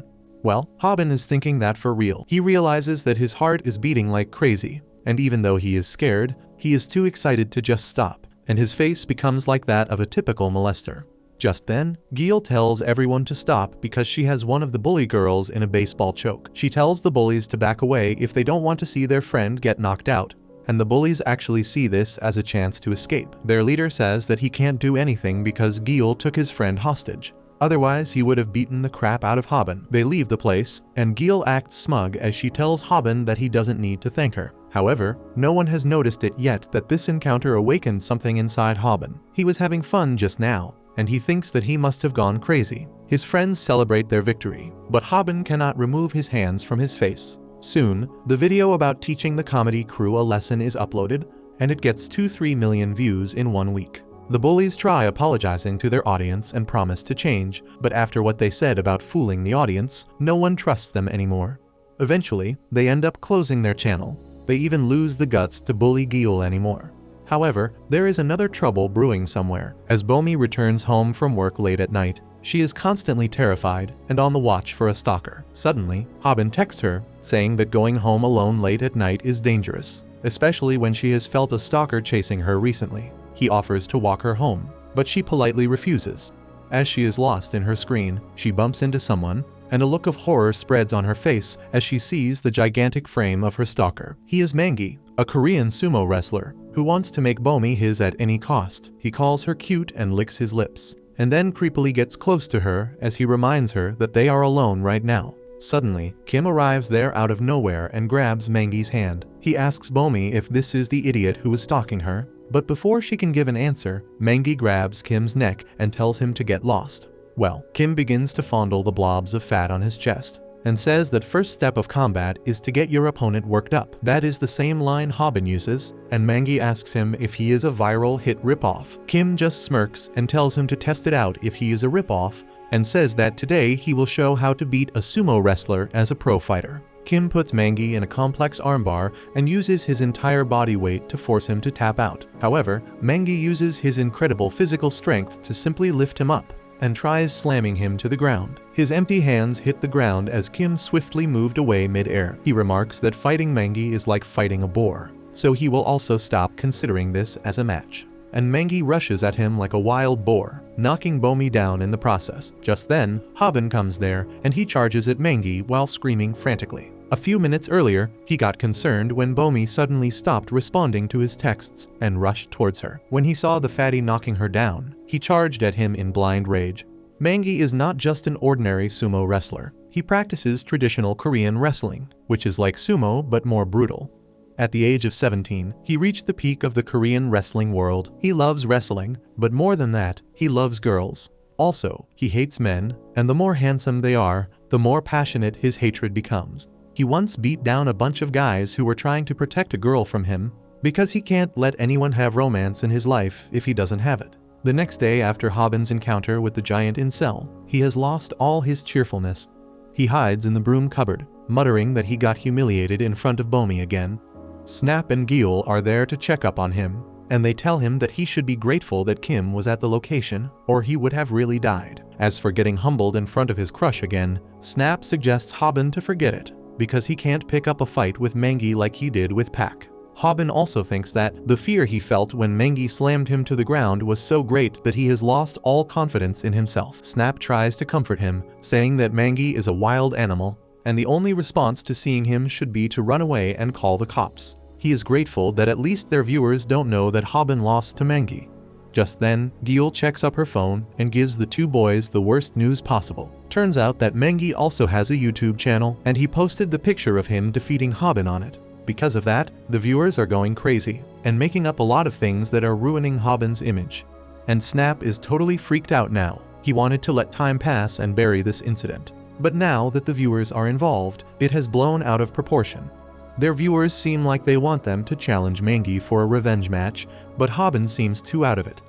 Gil tries deleting the malicious comments and tells Hobin to not worry about anything. She sees him lost in thought and asks if he is thinking about fighting Mangi again, but then Snap says that he won't allow it. He tells Hobin that if he wants to keep being a YouTuber, he has to survive. If he fights Mangi, he might really die or end up in a wheelchair. Snap declares that he will solve this problem for him, and while Hobin agrees, he feels that his chest is heavy for some reason. At night, Snap live streams an explanation video and tells the viewers that the encounter with Mangi was purely accidental. He apologizes for any confusion, and thanks to the sympathy of the viewers, the public sentiment shifts in their favor. However, Hobin feels even more gloomy that he doesn't have to fight Mangi now. He wonders if it is because of Bomi, because earlier she texted him to make sure that he doesn't fight the perverted beast. She told him that she was worried that he would get hurt, but Hobin wonders what will happen if he doesn't take on Mangi. He believes that the sumo wrestler will keep harassing Bomi, and he doesn't want that to happen at all. To get his mind out of those morbid thoughts, he decides to watch some YouTube videos. He finishes a mukbang video, and then suddenly, the next video on his feed is Cockman's How to Beat a Sumo Wrestler as an Ordinary Person. Hobin gets his hopes up, but Cockman tells him that there is no way for an ordinary person to beat a grappler. Hobin checks all his videos, but there is nothing about beating people who practice wrestling and other grappling martial arts. He feels a sharp pain in his heart that there is no way for him to beat Mangi.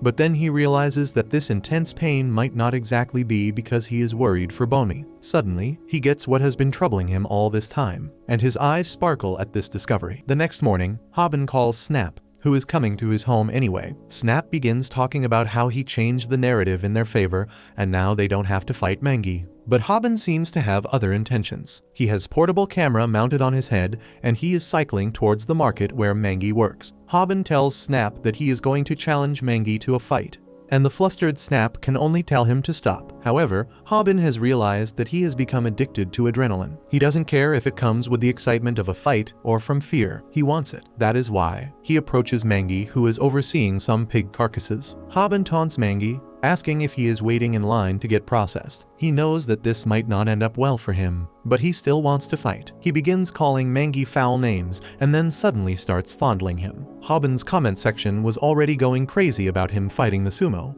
but they completely lose it when they see him harassing the big guy. Mangi is also furious now, because he doesn't like being groped by random guys. Hobin's chatroom believes that he is high on adrenaline, which may dull pain, but it won't stop him from dying. However, he has some reason for this confidence. Earlier, he found a video of Cockman that told him about a few things he could use against a grappler, and even though it was not a complete guide, Hobin has decided to try it out. Soon, Snap also reaches the location, and he begins filming the fight with a better setup. T is watching this stream while exercising in his gym as well, and he believes that Hobin doesn't stand a chance to win in this fight. However, he sees the determination in his eyes. That reminds him of the last night when he suddenly arrived at his house. Hobin asked the irritated T to teach him the back kick, because a clean hit can instantly knock out any opponent. However, T reminded him that he promised to kill him the next time he saw him. He unleashed his back kick on Hobin, but he was wearing a bag filled with books in front of his belly to dull the impact. Despite that, Hobin was down on his knees, and he realized that the kick right now was too powerful compared to the time he fought T. T then told him to call out Snap right now if they want to live,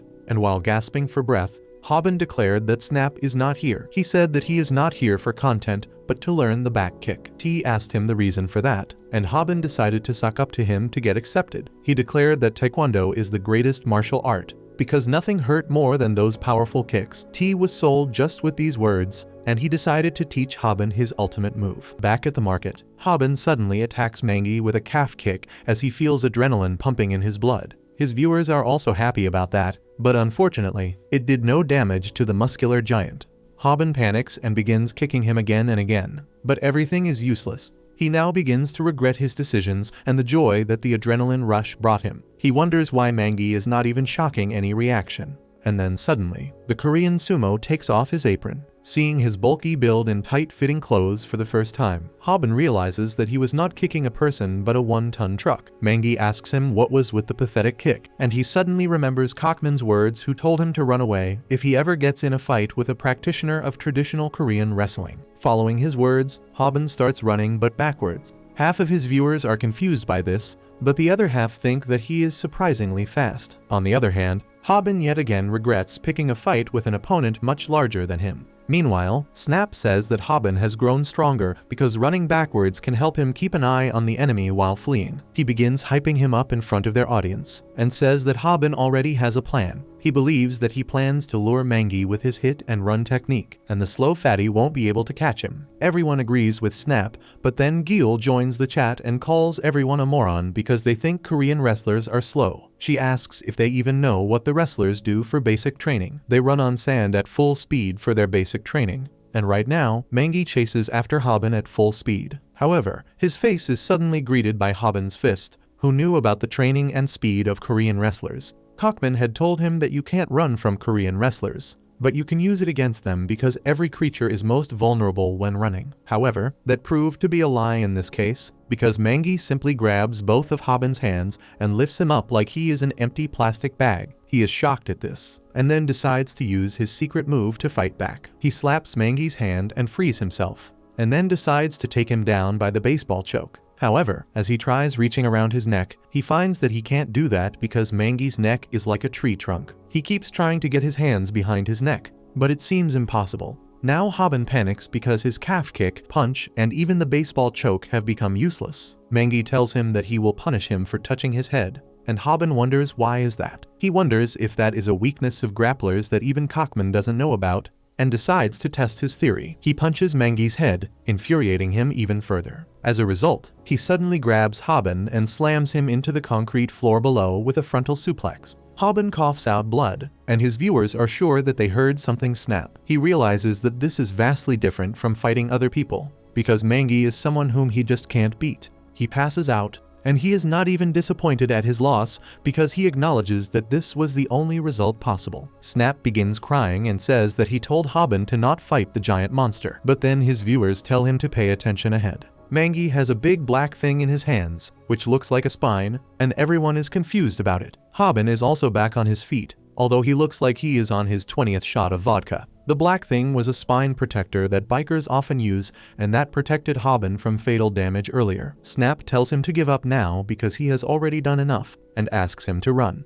However, Hobin stands there in front of the charging Mangi, saying that strikers are not weaker than grapplers. T agrees with him, and says that no striker is inherently weaker than a grappler, including Hobin. He once again recalls how Hobin came to him to learn Taekwondo's ultimate move. Seeing him, T remembered the time he went to his Taekwondo dojo and was furious to find the students doing their school homework there. He yelled at them that this is not the place to do their homework and told them to get out. But his dad, the dojo master, asked him to calm down. He said that since MMA is so popular, no one wants to learn Taekwondo anymore, so he can't make a living just with that. T began to cry at that, because his dad had promised that if he came first in the next tournament, he would give it his all to teach the students some good Taekwondo. He was furious that his dad was coming up with excuses now, and he swore that he would beat MMA fighters with his Taekwondo one day. So earlier, when he got the chance to train Hobin, he took full pleasure in it. He called Hobin cute, because even his elementary school Taekwondo uniform was too big for him. Hobin was terrified of his intensity,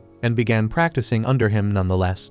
The first thing T made him do was run backwards, and he could not understand why he was being made to do that. Hobin asked him why he was training to run backwards when he wanted to learn the back kick, and T told him that this is the exact training method for learning back kick.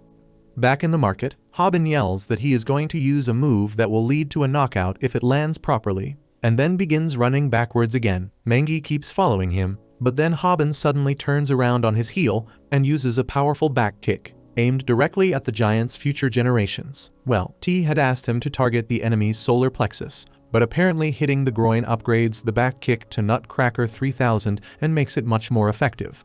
Mangi is almost knocked out with that one kick, but Hobin wonders if the solar plexus feels so odd to hit. He notices where his kick landed, and he and his entire male audience can share Mangi's pain for a moment. Hobin apologizes to him, and Snap thinks that kicking an enemy in the groin during a street fight should be acceptable. Just then, Mangi suddenly lifts Hobin up, and everyone fears that Hobin will really die this time. Mangi gives him the front suplex, and Hobin wonders what can he do to get out of this situation before he hits the ground and kisses the world goodbye. He realizes that he has to grab anything he can find, and he swings his hands around till he reaches Mangi's hair. He grabs them tightly, and what happens next stuns all 30,000 people watching the fight. Hobin feels no resistance as his hand tugs on Mangi's hair, and his hand keeps coming down as he falls. Hobin realizes that what is in his hands is actually Mangi's wig, and the giant wrestler with a hair loss condition is absolutely mortified. A few moments later, Hobin and Mangi are sitting side by side. Forgetting their enmity, they crack open some soda, and Hobin tries to confront the depressed Mangi, hoping that one day they will find a way for him to grow back hair. He talks about how he had heard that sportsmen get all the girls, so he became one. But he was still not popular compared to the good-looking guys. He keeps munching on hair growth supplements as Hobin asks him why did he pick a fight with Kim earlier. Mangi says that it was because Kim kept following Bomi, so he thought he was a stalker and just wanted to help her out. Snap and Hobin tell him that he should have approached more cautiously because Bomi was scared of him. He tells them that they are wrong, showing them a master's guide on dating that says girls like strong men. Snap and Hobin immediately realize that Mangi was not a bad guy, but only misunderstood because of his threatening size. He suddenly starts crying and asks Hobin if he will ever get a girlfriend. He says that the whole reason he started a YouTube channel was to meet a girl interested in him. Both Hobin and Snap start crying over a bro's sad story, and then the three of them shed tears for many minutes. After that, Mangi leaves, saying that there is no hope for someone like him, and he may never find a girlfriend. He apologizes for all the trouble so far, but then Hobin suddenly stops him and shows him the support he is getting from the public. A lot of people can relate with his struggles with his looks and medical issues, and they tell him to cheer up. Hobin tells him to not give up now because his journey is just starting, and as he reads the positive comments, Mangi is moved to tears. With that, Hobin declares the end of viral hit livestream. Kim can only smile as he sees this ending, and in her cafe, Bomi was also watching this while hiding behind the counter. She smiles to herself, but just then, some customers come there, so she gets busy with them. T is also impressed by the livestream and decides to resume his practice. Even Pak was watching the livestream. At night, Gil is also moved to tears as she edits the video, and she also hopes that things work out for Mangi. The edited video gets 3 million views and gathers some new subscribers as well. Snap is pleased by the progress they are making, and he laughs, saying that this is all thanks to his planning. He doesn't even mind not earning much from it, because he believes that by the time he reaches 20, he might even become a movie director. However, he suddenly gets a message that leaves him utterly baffled. Meanwhile, Hobin is going to visit his mom. He is happy that he talks to Bomi daily, doesn't have to worry about expenses, and even the loan on their house has been almost completely paid. His mom asks him why is he so happy,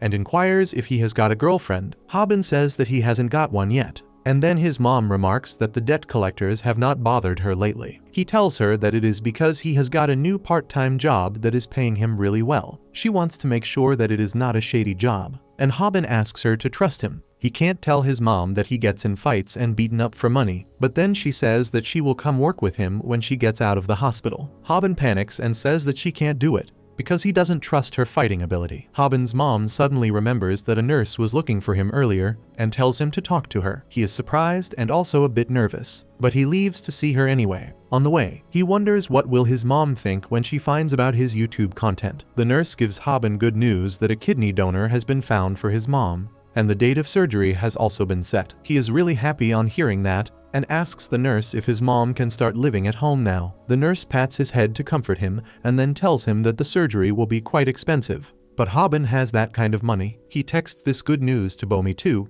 and she is also happy for him. He then meets up with his friends and hugs Snap as he tells him that his mom's surgery date has been decided and she can soon leave the hospital. Snap congratulates him and Gil is also very happy. Hobin is of course the happiest of all because he is getting constant good news lately and he is no longer a lonely loser. If you liked this video, make sure to subscribe and check out this brand new anime about a loser who gets reincarnated as a prince with godly abilities.